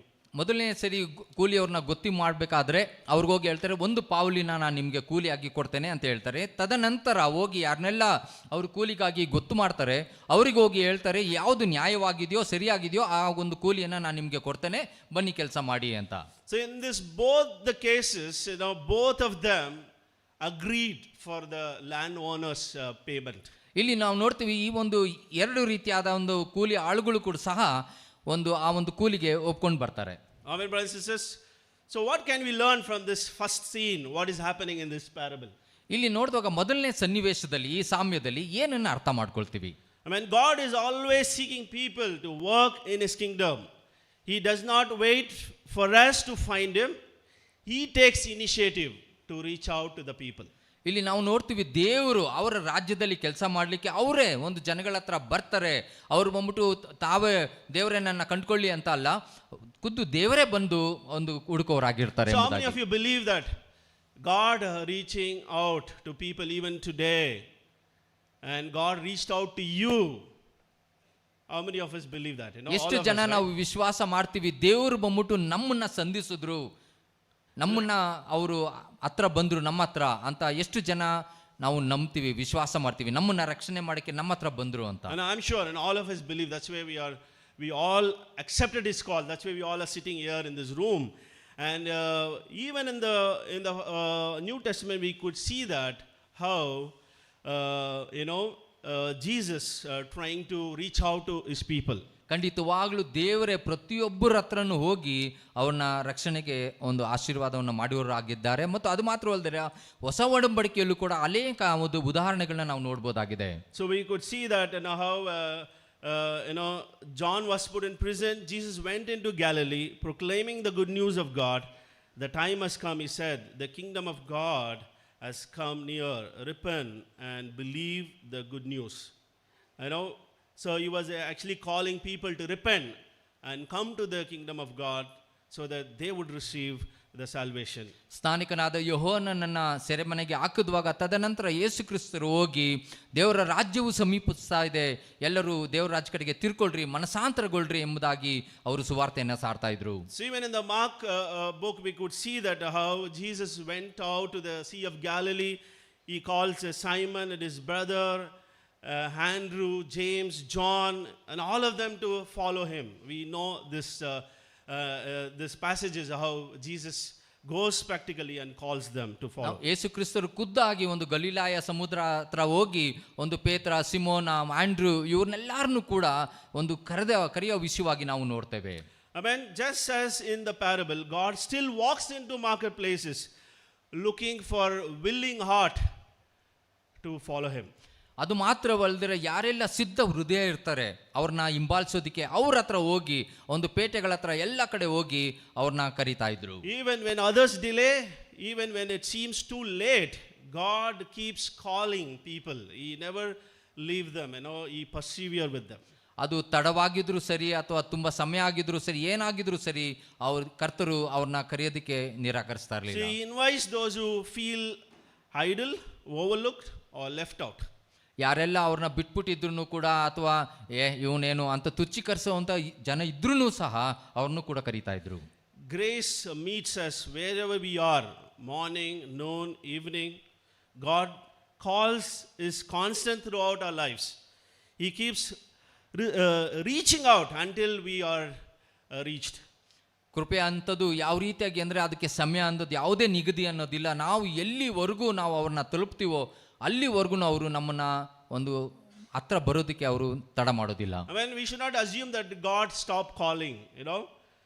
Whether you call people to follow Jesus or you invite people to the kingdom of God, but God has been calling every one of them, even today, even right now. ಅನೇಕ ಸಮಯದಲ್ಲಿ ನಾವು ಕರೆಯೋದನ್ನ ನಿಲ್ಲಿಸಿರ್ಬೋದು ಅಥವಾ ಮಾಡ್ತಾ ಇರ್ಬೋದು, ಆದರೆ ನಿರಂತರವಾಗಿ ಕರ್ತನು ದೇವ್ರನ್ನ ಜನಗಳನ್ನ ಕರೀತಾನೆ ಇದ್ದಾರೆ. 2 weeks ago in the Mysore church there was a baptism. A man called Kumar ಎಂಬ ಸಹೋದರರು ಒಂದು ದೀಕ್ಷಾ ಸ್ನಾನ ಆಯಿತು ಮೈಸೂರು ಸಭೆಯಲ್ಲಿ. So he is a relative of Nagendra and Padma from C sector. Kumar had been admitted to the hospital due to kidney failure. ಇವ್ರು ಬಂದ್ಬಿಟ್ಟು ಕುಮಾರ್ ಅಂತ ನಾಗೇಂದ್ರ ಅವರ ಸಂಬಂಧಿ ಆಗಿದ್ದಾರೆ. ಇವ್ರನ್ನ ಹಾಸ್ಪಿಟ್ಲಿಗೆ ಸೇರಿಸಿದ್ರು ಯಾಕೆಂದ್ರೆ ಅವ್ರಿಗೆ ಕಿಡ್ನಿ ತೊಂದರೆ ಇತ್ತು. So there was a request from the family to church to come and reach out to him, study the Bible so that you would know Christ. ಅವರ ಕುಮಾರ್ ಕುಟುಂಬದವರು ಬಂದ್ಬಿಟ್ಟು ಸಭೆಗೆ ತಲುಪಿ ಅವ್ರು ಬಂದ್ಬಿಟ್ಟು ಸ್ವಲ್ಪ ಇವ್ರಿಗಾಗಿ ಪ್ರಾರ್ಥನೆ ಮಾಡಿ ಬನ್ನಿ ಎಂಬುದಾಗಿ ಅವರು ಕೇಳ್ತಾ ಇದ್ರಂತೆ. Amen. So then brothers and sisters went and prayed. Later they could see that how there was an improvement in his kidney. ಅಲ್ಲಿರುವ ಸಹೋದರರು ಸಭೆಯು ಅಲ್ಲಿ ಹೋಗಿ ಪ್ರಾರ್ಥನೆ ಮಾಡಿದ್ರಂತೆ. ತದನಂತರ ಅವ್ರು ಸ್ವಲ್ಪ ಚೇತರಿಕೆ ಆರೋಗ್ಯದಲ್ಲಿ ಕಂಡ್ರಂತೆ. Still is recovering from that. The later part brothers and sisters went and studied the Bible. He got baptized, he accepted Christ. And later part doctor could see that his liver also damaged because of his unusual practice consuming liquids. So ಇವ್ರು ಬಂದ್ಬಿಟ್ಟು ಸ್ವಲ್ಪ ಚೇತರಿಕೆ ಆಯಿತು. ತದನಂತರ ಎಲ್ಲ ಶಿಷ್ಯರು ಹೋಗಿ ಅವ್ರಿಗೆ ಸತ್ಯವಾದನ್ನು ಹೇಳ್ಕೊಟ್ಟು ದೀಕ್ಷಾ ಸ್ನಾನನೂ ಕೂಡ ಆಯಿತು. ಆಮೇಲೆ ಹಾಸ್ಪಿಟ್ಲಲ್ಲಿ ಆ ಒಂದು ವೈದ್ಯರು ಸ್ವಲ್ಪ ನೋಡಿದ್ರಂತೆ ಅವ್ರಿಗೆ ಲಿವರಲ್ಲೂ ಕೂಡ ಸ್ವಲ್ಪ ಸಮಸ್ಯೆ ಐತೆ ಅಂತ, ಯಾಕೆಂದರೆ ಬೇರೆ ಒಂದು ಅಭ್ಯಾಸಗಳಿಂದ ಅವರ ಆರೋಗ್ಯ ಹದಗೆಟ್ಟಿದೆ. Amen. Now family and he hoping that God would continue to heal them. So but God has given up. The doctors are given up. He's going to live another few weeks. And those who wanted to visit Mysore can visit and encourage him, and continue to pray for him and his family, so that the good thing is he accepted Christ and God reached out to him through the word of God. He knows about Jesus, he knows about the kingdom of God, and that is so amazing that how God reached out to him. ಇವರು ಕುಮಾರ್ ಅವರ ವಿಷಯದಲ್ಲಿ ವೈದ್ಯರು ಕೈ ಬಿಟ್ಬಿಟ್ಟಿದಾರಂತೆ. ಆದರೆ ಯಾರೆಲ್ಲ ಮೈಸೂರಿಗೆ ಹೋಗ್ತಾ ಇದ್ರೋ ಅವ್ರನ್ನ ಸಂಧಿಸಿ ಅಥವಾ ನಿಮ್ಮ ಪ್ರಾರ್ಥನೆಗಳಲ್ಲಿ ನೆನೆಸ್ಕೋಬಹುದು. ಆದರೆ ಎಲ್ಲರೂ ಕೈ ಬಿಟ್ಟರು, ದೇವರು ಖಂಡಿತವಾಗ್ಲೂ ಕೈ ಬಿಡೋರಲ್ಲ, ಖಂಡಿತವಾಗ್ಲೂ ಒಂದು ಬದಲಾವಣೆಗಳನ್ನ ದೇವರು ತರೋರಾಗಿದ್ದಾರೆ. Brothers and sisters, if you feel overlooked or left behind, remember God still has a place for you. And in God's vineyard, no one is too late to begin serving. ಖಂಡಿತವಾಗ್ಲೂ ನಮ್ಮನ್ನ ಬಿಟ್ಟು ಇರೋರಾಗ್ಬೋದು ಅಥವಾ ಕೊನೆಯವರು ಅಂತ ಅನ್ಕೊಂಡಿದ್ರು ಸಹ ದೇವರು ನಮ್ಮ ಮೇಲೆ ಬಿಟ್ಟು ಬಿಡೋರಲ್ಲ, ಖಂಡಿತವಾಗ್ಲೂ ಅವರ ಒಂದು ಸೇವೆಗೆ ನಮ್ಮನ್ನು ಆರಿಸಿಕೊಂಡವರಾಗಿದ್ದಾರೆ. The harvest is plentiful and he needs more workers. Those who are ready working in his field, you are the world changer. God wanted to do amazing things through you. ಬೆಳೆಯು ಬಹಳವಾಗಿದೆ, ಅಲ್ಲಿ ಕೆಲಸಗಾರರ ಅಗತ್ಯ ತುಂಬಾ ಹೆಚ್ಚಾಗಿದೆ. ನೀವು ಎಷ್ಟು ಕೆಲಸ ಮಾಡ್ಲಿಕ್ಕೂ ಕೂಡ ಅಲ್ಲಿ ಸ್ಥಳವಿದೆ. Amen, brothers and sisters. Second scene, we could see that workers are paid. ಎರಡನೇದಾಗಿ ಕೆಲಸಗಾರರಿಗೆ ಒಂದು ಸಂಬಳವನ್ನ ಕೊಡಲ್ಪಡ್ತು. Amen. God promised us. ದೇವರು ನಮಗೆ ವಾಗ್ದಾನ ಮಾಡಿದ್ದಾರೆ. So even verse 8 to 10, we could see that when evening came, the owner of the vineyard said to his foreman, call the workers and pay them their wages, beginning with the last one hired and going on to the first. The workers who were hired about 5 in the afternoon came and each received a denarius. So when those who were hired first came, they expected to receive more, but each one of them also received a denarius. Amen. So a few things we can explore here, that the method of payment to the workers. ಇಲ್ಲಿ ಬಂದ್ಬಿಟ್ಟು ಒಂದು ವಿಶೇಷವಾಗಿ ಒಂದು ಘಟನೆ ನಡೀತಾ ಇದೆ. ಏನಂದ್ರೆ ಯಾವ ರೀತಿಯಾದಂಥ ಒಂದು ಕೂಲಿಗಳನ್ನ ಕೊಡೋ ಒಂದು ರೀತಿ ಇದೆ ಎಂಬುದಾಗಿ ಇಲ್ಲಿ ನೋಡ್ಬೋದು. First we notice that the payment was made in reverse order. The workers who were hired last were paid first. This directly reflects Jesus' earlier statement that many who are first will be lost and the last will be first. ಇಲ್ಲಿ ನಾವು ನೋಡ್ತೀವಿ, ಯಾರನ್ನ ಕೂಲಿ ಗೊತ್ತು ಮಾಡಿದ್ರೋ ಆ ಕೆಲಸದವರು ಕೊನೆಯಲ್ಲಿ ಬಂದವ್ರಿಗೆ ಮೊದಲು ಸಂಬಳ ಕೊಡುವಂಥದ್ದು ಅಥವಾ ಮೊದಲು ಬಂದವ್ರಿಗೆ ಕೊನೆಯಲ್ಲಿ ಸಂಬಳ ಕೊಡುವಂಥದ್ದು ರೀತಿಯನ್ನು ನೋಡ್ತೀವಿ. ಯೇಸು ಕ್ರಿಸ್ತರು ಹೇಳಿದ ಹಾಗೆ ಮೊದಲಿನವರು ಕೊನೆಯವರಾಗುವರು, ಕೊನೆಯವರು ಮೊದಲನೇ ಆಗುವರು ಎಂಬುದಾಗಿ ಹೇಳಿದಂತೆ ಇಲ್ಲಿ ನಡೀತಾ ಇದೆ. So next we see that all the workers received the same wages, 1 denarius, even those who had worked only 1 hour. ಇಲ್ಲಿ ಪ್ರತಿಯೊಬ್ಬರು ಕೂಡ ಒಂದು ಪಾವಲಿ ಅವರಿಗೆ ಕೂಲಿ ಸಿಕ್ಕಿತು. ಮೊದಲು ಕೊನೆಯಲ್ಲಿ 1 ಗಂಟೆ ಯಾರು ಕೆಲಸ ಮಾಡಿದ್ರು ಅವ್ರಿಗೂ ಅಷ್ಟೇ, 12 ಗಂಟೆಗೆ ಯಾರು ಕೆಲಸ ಮಾಡಿದ್ರು ಅವ್ರಿಗೂ ಅಷ್ಟೇ ಒಂದು ಪಾವಲಿ ಸಂಬಳ ಸಿಕ್ತು. So let us pause here, and I wanted to ask a question. Now, why do you think the master choose to pay in a reverse order? And the last will be the first, and the first will be the last. What is your thoughts and your idea? ಈ ಒಂದು ಸಂದರ್ಭದಲ್ಲಿ ನಿಮಗೆ ಏನು ಅನಿಸುತ್ತೆ? ಮೊದಲು ಬಂದವ್ರಿಗೆ ಕೊನೆಯಲ್ಲಿ ಸಂಬಳ, ಕೊನೆ ಬಂದವ್ರಿಗೆ ಮೊದಲನೇ ಸಂಬಳ ಕೊಟ್ರಲ್ವಾ, ಏನಕ್ಕೆ? Amen. All are equal. Yes. Devrishta. Amen. There's many reasons, why the landowner chose to give like this. Maybe he wanted the first group to see how generous he is to others. ಇಲ್ಲಿ ಇನ್ನೊಂದು ಅಂಶ ನಾವು ಗುರುತಿಸ್ಬೋದಾದ್ರೆ, ಏನು ಕಾರಣ ಅಂದರೆ ಆ ಮೊದಲು 6 ಗಂಟೆಗೆ ಕರೆಯಲ್ಪಟ್ಟಿದ್ರಲ್ಲ ಅವರು ನೋಡಲಿ ಭೂಮಾಲೀಕನು, ಆ ದ್ರಾಕ್ಷಿ ತೋಟದ ಮಾಲೀಕನು ಎಷ್ಟು ಉದಾರವಾಗಿದ್ದಾನೆ ಅಂತ ಕಲ್ತ್ಕೊಳ್ಳಿ ಅಂತ ಮಾಡಿರ್ಬೋದು. Maybe he wanted to teach them a lesson about his goodness. Maybe he wanted to test their hearts and to see how they would respond to his gracious and unexpected way of rewarding all equally. ಇಲ್ಲಿ ಬಂದ್ಬಿಟ್ಟು ಅವನ ಒಳ್ಳೆತನವನ್ನು ತೋರಿಸುವಂಥದ್ದು ಅಥವಾ ಯಾವ ರೀತಿಯಾಗಿ ನಾನು ಕೊಡಬಲ್ಲೆ ಅಥವಾ ನನ್ನಲ್ಲಿರುವಂಥದ್ದನ್ನು ಹೆಂಗೆ ಕೊಡ್ಬೋದು ಅನ್ನೋ ತೋರಿಸೋದಕ್ಕೂ ಕೂಡ ಈ ರೀತಿಯಾಗಿ ಮಾಡಿರ್ಬೋದು. This action represents the mercy and generosity of the landowner, a picture of God's heart who wanted to make sure that everyone had enough to live on the day. ಅವರು ಒಂದು ಉದಾರತೆ ಬಗ್ಗೆನೂ ಕೂಡ ಎಷ್ಟು ಉದಾರವಾಗಿದ್ದಾರೆ ಅಂತ ತಿಳಿಸೋದಕ್ಕೂ ಕೂಡ ಇರ್ಬೋದು. ಮತ್ತು ದೇವರು ಅವರ ಹೃದಯಗಳು ಎಲ್ಲರಿಗೂ ಸಮಾನವಾಗಿ ದೇವರು ಯಾವ ರೀತಿ ಕಾಣ್ತಾರೆ ಅನ್ನೋ ಒಂದು ಕಾರಣಕ್ಕೂ ಕೂಡ ಇದು ಮಾಡಿರ್ಬೋದು. So to understand this better, let's compare it with our modern wages system. Okay, there is a survey taken in New Delhi, Government of India in 2024, and how this wages has been divided according to the skills. ದೆಹಲಿಯಲ್ಲಿ ಒಂದು ಯಾವ ರೀತಿಯಾಗಿ ಕೂಲಿ ಅಥವಾ ಸಂಬಳನ ಕೊಡಬೇಕು ಅಂತ ಯಾರ್ಯಾರಿಗೆ ಎಷ್ಟೆಷ್ಟು ಕೊಡಬೇಕು ಅಂತ ಒಂದು ಗುರುತು ಮಾಡಿದೆಯಂತೆ. So government divided into 4 categories: highly skilled workers, semi-skilled worker, unskilled worker. ಇಲ್ಲಿ ಬಂದ್ಬಿಟ್ಟು 4 ಗುಂಪುಗಳಾಗಿ ಮಾಡಲ್ಪಟ್ಟಿದೆ ಅಂತೆ. ಒಂದು ತುಂಬ ಒಂದು ಕೆಲಸದಲ್ಲಿ ಆ ಕಾರ್ಯವನ್ನು ಮಾಡೋವ್ರಿಗೂ ಮತ್ತು ಮಧ್ಯಮದವರು ಮತ್ತು ಅದಕ್ಕಿಂತ ಕೆಳಗಡೆ ಇರೋರು ಮತ್ತು ಮಾಮೂಲಿ ಸರ್ವೆ ಏನು ಗೊತ್ತಿಲ್ಲದೆ ಇರೋರು. I mean, if you are staying in Delhi in case, and this could be your per day salary, you know, and if you are a high skilled worker, 938 rupees per day. ಒಂದು And skilled workers 843 rupees per day. Semi skilled workers 767 rupees per day. Unskilled workers 695 rupees per day. ಎಷ್ಟು ಕ್ರಿಯಾತ್ಮಕ ಇರೋರಿಗೆ ಬಂದ್ಬಿಟ್ಟು 938, ಮಾಮೂಲಿ ಕ್ರಿಯಾತ್ಮಕ ಇರೋರಿಗೆ 843, ಸ್ವಲ್ಪ ಇರೋರಿಗೆ 767, ಏನೂ ಗೊತ್ತಿಲ್ಲ ಸುಮ್ಮನೆ ಮಾಮೂಲಿ ಕೂಲಿ ಆಗಿರ್ತೀನಿ ಅನ್ನೋರಿಗೆ ಆ ಒಂದು 695 ರೂಪಾಯಿ ಕೂಲಿ. So of course corporate companies may offer different pay scales depending on their roles, responsibilities, goals, merits and performing their targets. ಅನೇಕ ಕಂಪ್ನಿಗಳು ಅಲ್ಲಿ ಬಂದ್ಬಿಟ್ಟು ಯಾವ್ಯಾವ ರೀತಿಯಾದ ಅವರಲ್ಲಿ ಕ್ರಿಯಾತ್ಮಕ ಇದೆ, ಅವರು ಎಷ್ಟು ಯಾವ್ಯಾವ ಕೆಲಸದಲ್ಲಿ ಅವ್ರು ಮಾಡಬಲ್ಲರು ಅನ್ನೋದ್ರ ಮೇಲೆ ಅವರ ಸಂಬಳವನ್ನು ನಿರ್ಧರಿಸಿ ತಗೊಳ್ತಾರೆ. But in God's company, but in God's kingdom, God is not going to divide you with highly skilled worker or a skilled worker or semi-skilled worker or unskilled worker, and all are equal in his eyes. Amen, brothers and sisters.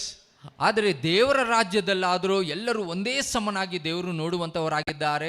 ಆದರೆ ಈ ಲೋಕದಲ್ಲಿ ನೋಡುವಂತೆ ಒಂದು ಹೆಚ್ಚು ಕ್ರಿಯಾಶೀಲವಾಗಿರೋರಿಗೆ ಹೆಚ್ಚು ಸಂಬಳ, ಕಡಿಮೆ ಇರೋರಿಗೆ ಕಡಿಮೆ, ಏನು ಇಲ್ಲದಿರೋರಿಗೆ ತುಂಬ ಕಡಿಮೆ, ಆ ರೀತಿಯಾಗಿ ಯಾವುದೇ ಭೇದ ಭಾವ ಇಲ್ಲ.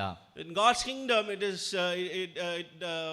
doesn't work based on the goals and targets and performance or merits. It is always, based on the grace and mercy. ಇಲ್ಲಿ ಬಂದ್ಬಿಟ್ಟು ಈ ಲೋಕದಲ್ಲಿ ಯಾವ ರೀತಿಯಾಗಿ ಒಂದು ಸಂಬಳ ಕೊಡ್ತಾರೆ ಅಂದರೆ ನಿನ್ನ ಹತ್ರ ಎಷ್ಟು ಒಂದು ಜಾಣತನ ಇದೆ, ಏನೆಲ್ಲ ಕೆಲಸ ಮಾಡಬಲ್ಲೆ, ಎಷ್ಟು ಮಾಡಬಲ್ಲೆ, ಏನು ಓದಿದೆಯಾ, ಆ ರೀತಿಯಾಗಿ ನೋಡ್ತಾರೆ. ಆದರೆ ಇಲ್ಲಿ ದೇವರ ರಾಜ್ಯದಲ್ಲಿ ಆದರೂ ಬರೀ ಕೃಪೆ ಮತ್ತು ದಯೆಯನ್ನು ಆಧರಿಸಿ ಅಷ್ಟೇ ಕೊಡಲ್ಪಡುತ್ತೆ. So this teaches us that God's generosity is not determined by our effort, merit or amount of time we serve, but purely by His grace. ದೇವರ ರಾಜ್ಯದಲ್ಲಾದರೂ ಯಾವುದೇ ರೀತಿಯಾದ ನಮ್ಮ ವಿದ್ಯಾರ್ಹತೆ, ಎಷ್ಟು ನಾವು ಕೆಲಸ ಮಾಡಿದ್ದೀವಿ, ಏನೆಲ್ಲ ನಾವು ಮಾಡಿದ್ದೀವಿ ಅನ್ನೋದ್ರ ಬಗ್ಗೆ ಆಗೋದಿಲ್ಲ. ಇದು ಸಂಪೂರ್ಣವಾಗಿ ದೇವರ ಕೃಪೆ ಅಷ್ಟೇ ಆಧಾರಿತವಾಗಿರುತ್ತೆ. So we are all saved by His grace and mercy, and therefore we should not measure God's grace by effort, rather receive with gratitude and humility, brothers and sisters. ಖಂಡಿತವಾಗ್ಲೂ ನಾವೆಲ್ಲರೂ ರಕ್ಷಣೆ ಹೊಂದಿರುವಂಥದ್ದು ದೇವರ ದಯೆ ಮತ್ತು ಕೃಪೆಯಿಂದಲೇ ಹೊರತು ಇನ್ಯಾವುದರಿಂದಲೂ ಅಲ್ಲ. ಅದನ್ನು ನಾವು ತುಂಬ ಕೃತಜ್ಞತಾಪೂರ್ವಕವಾಗಿ ಇದನ್ನು ಸ್ವೀಕರಿಸಬೇಕಾಗಿದೆ. Amen. So what are God's promises that He has given to each one of us, in our Christian journey? ನಮ್ಮ ಒಂದು ಕ್ರೈಸ್ತ ಪ್ರಯಾಣದಲ್ಲಿ ದೇವರು ಏನೆಲ್ಲ ವಾಗ್ದಾನ ಮಾಡಿದ್ದಾರೆ ನಮಗೆ. Then how many promises He would have made? ಎಷ್ಟೆಲ್ಲ ಒಂದು ವಾಗ್ದಾನಗಳನ್ನ ನಮಗೆ ಮಾಡಿದ್ದಾರೆ. So according to the scholars and researchers estimated, more than 3,000 promises God has made for His people. ಅನೇಕ ಉಪದೇಶಕರು ಮತ್ತು ಅವರೆಲ್ಲರೂ ಕಂಡಿಡ್ದಿದ್ದಾರೆ, ಎಷ್ಟು ಮಾಡಿದ್ದಾರೆ ಅಂತ ಸುಮಾರು 3,000ಕ್ಕೂ ಹೆಚ್ಚು ವಾಗ್ದಾನಗಳು ಸತ್ಯವೇದದಲ್ಲಿ ಮಾಡಲ್ಪಟ್ಟಿದೆಯಂತೆ. So like He will be with you, He will lead you, He will answer your prayers, He will take care of your needs, He will give you strength, rest and peace. He has a plan for your life. He will calm your fears and He will forgive your sins. He offers salvation, redemption and eternal life. So ಅನೇಕ ರೀತಿಯಾದಂಥ ನಾನು ನಿನ್ನೊಂದಿಗೆ ಇರ್ತೇನೆ, ನಾನು ನಿನ್ನನ್ನು ಆಶೀರ್ವದಿಸ್ತೇನೆ, ನಾನು ನಿನ್ನನ್ನು ಕೈ ಬಿಡೋದಿಲ್ಲ, ಈ ರೀತಿಯಾದಂಥ ಅನೇಕ ರೀತಿಯಾದ ಆಶೀರ್ವಾದಗಳು, ವಾಗ್ದಾನಗಳು ನಮ್ಮ ಸತ್ಯವೇದದಲ್ಲಿ ದೇವರು ಮಾಡಿದ್ದಾರೆ. Amen. So when I was reading this passage, in the top 10 promises what God has made to His people and to you and me. ಇದು ನಾವು ಓದ್ತಾ ಇರುವಾಗ ಇವ್ರಿಗೆ ಒಂದು ಗೊತ್ತಾಯ್ತು ಅಂದ್ರೆ ಒಂದು 10 ಅತಿ ಮುಖ್ಯವಾಗಿ 10 ವಾಗ್ದಾನಗಳು ಯಾವುದು ಅಂತ. I'm not going to read the entire thing. We all know that Isaiah chapter 41 verse 10, it says, "Fear not, for I am with you." Jeremiah 29 verse 11, it says, "For I know the plans I have for you." So Matthew chapter 11 verse 28, 29, we know that, "Come to me all who are weary and burdened, and I will give you rest." Then the list goes on, that how God is a God who is concerned about us, who loves us, who takes care of us. He is never going to leave us, never going to forsake us. Now that is the promise He made, and He's keeping it until the very end of the age. ಖಂಡಿತವಾಗ್ಲೂ ದೇವರು ಎಷ್ಟೊಂದು ಅದ್ಭುತವಾಗಿ ದೊಡ್ಡ ದೊಡ್ಡ ವಾಗ್ದಾನಗಳನ್ನ ನಮಗೆ ಮಾಡಿದ್ದಾರೆ. ಭಯಪಡಬೇಡ, ನಾನೇ ನಿನ್ನೊಂದಿಗೆ ಇರ್ತೇನೆ, ಎಲೆ ಹೊರತವರೇ ನೀವೆಲ್ಲರೂ ನನ್ನ ಬಳಿ ಬನ್ನಿರಿ, ಈ ರೀತಿಯಾದಂಥ ಅನೇಕ ರೀತಿಯಾದ ವಾಗ್ದಾನಗಳನ್ನ ನಮಗೆ ಮಾಡಿ ದಾರಿ ನಡೆಸ್ತಾ ಇದ್ದಾರೆ. So God's promise is not going to just only a promise, it's going to be a perform. Amen. So God going to perform His promise during in our life. ದೇವರು ಮಾಡಿರುವಂಥ ವಾಗ್ದಾನಗಳು ಬರೀ ವಾಗ್ದಾನವಾಗಿರುತ್ತಾ ಇಲ್ಲ, ಅದು ನಮ್ಮ ಜೀವನದಲ್ಲಿ ಪರಿಪೂರ್ಣಗೊಳ್ತದೆ, ಕಾರ್ಯನಿರತವಾಗಿ ಸಾಧಕವಾಗ್ತದೆ. The world measures worth by position, performance and pay, but God measures by faithfulness, humility and grace. ಖಂಡಿತವಾಗ್ಲಿ ಪ್ರಪಂಚವಾದರೂ ನಮ್ಮ ಹತ್ರ ಏನು ಓದಿದ್ದೀವಿ, ನಮ್ಮ ಒಂದು ಬೆಲೆ ಏನಿದೆ, ನಮ್ಮಲ್ಲಿ ಎಷ್ಟು ಹಣ ಇದೆ ಅನ್ನೋದ್ರ ಮೇಲೆ ಅವರು ತೀರ್ಮಾನ ಮಾಡ್ತಾರೆ ನಮ್ಮ ವಿಷಯವಾಗಿ. ಆದರೆ ದೇವರಲ್ಲಾದರೂ ಅವ್ರ ಕೃಪೆ, ದಯೆ ಆ ಒಂದು ವಿಷಯದಲ್ಲಿ ನಿರ್ಧಾರ ಮಾಡ್ತಾರೆ. In His kingdom, the last can be first and the first can be lost, because all are loved equally and rewarded by His grace. Amen, brothers and sisters. ದೇವರ ರಾಜ್ಯದಲ್ಲಿ ಬರೀ ಕೃಪೆಯಿಂದ ತುಂಬಿರುವಂಥ ವಿಷಯವಾಗಿರೋದ್ರಿಂದ ಮೊದಲನೇವನು ಕೊನೆಯವನಾಗಿರ್ತಾನೆ, ಕೊನೆಯವನು ಮೊದಲವನಾಗಿರ್ತಾನೆ, ಎಲ್ಲರೂ ಸಮ, ಯಾವುದೇ ರೀತಿಯಾದ ಭೇದ ಭಾವ ಅಲ್ಲಿ ಇಲ್ಲ. So then the third scene we see here that workers complain. ಮೂರನೇ ಸನ್ನಿವೇಶವನ್ನು ನಾವು ನೋಡೋದಾದ್ರೆ ಒಂದು ಕೂಲಿ ಆಳುಗಳು ಗೊಣಗುಟ್ಟುವುದನ್ನು ನಾವು ನೋಡ್ತೇವೆ. God's people compliment, not complain.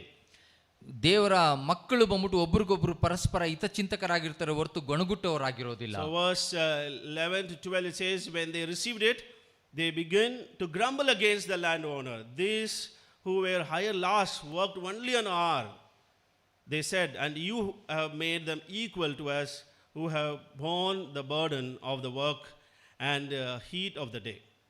ಇಲ್ಲಿ ನೋಡ್ತೀವಿ, ಬೆಳಿಗ್ಗೆ ಬಂದವರು ನಾವು ಬೆಳಿಗ್ಗೆಯಿಂದ ಬಿಸಿಲಲ್ಲಿ ಎಲ್ಲ ಬೆವರು ಸುರಿಸಿ ಕಷ್ಟ ಮಾಡಿದ್ವಿ, ನೀನು ನೋಡಿದ್ರೆ ನಮಗೆ ಅವರ ಒಂದು ಗಂಟೆ ಕೆಲಸ ಮಾಡಿರೋರಿಗೆ ಸಮ ಮಾಡ್ತಾ ಇದೆಯಾ ಅಂತ ಹೇಳ್ತಾ ಇದ್ದಾರೆ. I mean, so early workers really grumble because they expected more than what they agreed. ಇಲ್ಲಿ ನಾವು ನೋಡ್ತೀವಿ, ಅವರು ಮೊದಲನೇ ಬಂದವರು ಅನ್ಕೊಂಡಿದ್ರು ಹೆಚ್ಚು ಸಂಬಳ ನಮಗೂ ಸಿಗುತ್ತೆ, ಯಾಕಂದ್ರೆ ಅವ್ರಿಗೆ ಒಂದು ಪಾವಲಿ ಸಿಕ್ಕಿದೆ ಅಂದ್ರೆ ನಮ್ಗೆ ಇನ್ನೂ ಜಾಸ್ತಿ ಕೊಡ್ಬೋದು ಅಂತ ಅನ್ಕೊಂಡಿದ್ರು. They felt disappointed because it is unfairly treated them. ಅವ್ರಿಗೆ ತುಂಬಾ ನಿರಾಶೆ ಆಯ್ತು, ಯಾಕೆಂದ್ರೆ ಅವ್ರಿಗೂ ಕೂಡ ಅಷ್ಟೇ ಕೊಡಲ್ಪಡ್ತಲ್ವಾ ಅನ್ನೋ ಒಂದು ಭಾವನೆಯಿಂದ ನಿರಾಶೆಗೊಳಗಾದ್ರು. So they compared themselves to others, which led to envy and dissatisfaction. ಕಾರಣ ಏನಾಯ್ತು ಅಂದ್ರೆ ಅವರನ್ನ ಬೇರೆಯವ್ರಿಗೆ ಹೋಲಿಕೆ ಮಾಡ್ಕೊಂಡಿದ್ದ ಕಾರಣದಿಂದ ಅವರ ಹೃದಯದಲ್ಲಿ ದ್ವೇಷ ಮತ್ತು ನಿರಾಸೆ ತುಂಬಿಕೊಂಡಿತು. Their hearts were turned inward, measuring themselves against their fellow workers. ಅವ್ರು ಬಂದ್ಬಿಟ್ಟು ಬೇರೆಯವ್ರಿಗೆ, ಅವರ ಜೊತೆ ಕೆಲಸಗಾರರ ಒಟ್ಟಿಗೆ ತಮ್ಮನ್ನ ತಾವು ಹೋಲಿಕೆ ಮಾಡಿಕೊಂಡು ನಿರಾಶೆಗೊಳಗಾದ್ರು. I mean, this comparison fueled jealousy and prevented them from the appreciating and blessing they had already received. ಅವರು ಬಂದ್ಬಿಟ್ಟು ಈ ಒಂದು ವಿಷಯ ಅವರ ಹೃದಯದಲ್ಲಿ ಬಂದ್ಬಿಟ್ಟು ಒಂದು ದ್ವೇಷ ಮತ್ತು ಕೋಪವನ್ನು ಉಂಟು ಮಾಡ್ತು. ಅದು ಕೃತಜ್ಞತೆಯಾಗಿ ತಾವು ಏನು ಒಪ್ಕೊಂಡಿದ್ರು ಅದನ್ನ ಕೃತಜ್ಞತೆಯಾಗಿ ಈಸ್ಕೊಂಡು ಮನೆಗೆ ಹೋಗೋದು ಬಿಟ್ಟು ಅವರ ಮನಸ್ಸಿನಲ್ಲಿ ಈ ಒಂದು ದ್ವೇಷ ಅಥವಾ ಅಸಮಾಧಾನಕ್ಕೆ ದಾರಿ ಮಾಡಿಕೊಟ್ರು. So envy can blind us about God's grace. ಈ ಒಂದು ದ್ವೇಷ ಅನ್ನುವಂಥದ್ದು ದೇವರ ಕೃಪೆಗೆ ನಮ್ಮನ್ನ ಕುರುಡರನ್ನಾಗಿ ಮಾಡಿಬಿಡುತ್ತೆ. So brothers, sisters, sometimes we also go through this kind of comparison in our life, right? You know, if someone received a promotion or hike in their job, buying new house, or someone becoming leaders in the church, sometimes we go through this kind of emotion in our life. ಖಂಡಿತವಾಗ್ಲೂ ನಮ್ಮ ಜೀವಿತದಲ್ಲೂ ಅಷ್ಟೇ, ನಮ್ಮ ನೆರೆಹೊರೆಯವರು, ನಮ್ಮ ಸ್ನೇಹಿತರು, ನಮ್ಮ ಜೊತೆಯಲ್ಲಿ ಕೆಲಸ ಮಾಡೋರು, ಅವ್ರು ಏನಾದರೂ ಹೊಸ ಮನೆ ಕಟ್ಟಿದ್ರೆ, ಹೊಸ ಗಾಡಿ ತೊಗೊಂಡ್ರೆ, ಅಥವಾ ಕೆಲಸದಲ್ಲಿ ಪ್ರಮೋಷನ್ ಏನಾದರೂ ಸಿಕ್ಕಿದ್ರೆ ಅವರ ಮೇಲೆ ಅವ್ರನ್ನ ನೋಡಿ ತುಂಬ ಹೊಟ್ಟೆ ಉರಿ ಪಡ್ಕೊಳ್ಳೋರಾಗಿರ್ತೇವೆ. Comparison kills contentment. We as a children of God, we have to honor each and every one of us. We have to honor, we have to respect the blessings what God has given to one another. ಇಲ್ಲಿ ಬಂದು ನಾವು ನೋಡೋದಾದರೆ, ನಮ್ಮಲ್ಲಿ ಒಬ್ರಿಗೊಬ್ರು ಹೋಲಿಕೆ ಮಾಡಿಕೊಂಡ್ರೆ ಅದು ನಮ್ಮಲ್ಲಿ ತೃಪ್ತಿಕರ ಜೀವನವನ್ನು ಅದು ನಾಶ ಮಾಡಿಬಿಡುತ್ತೆ.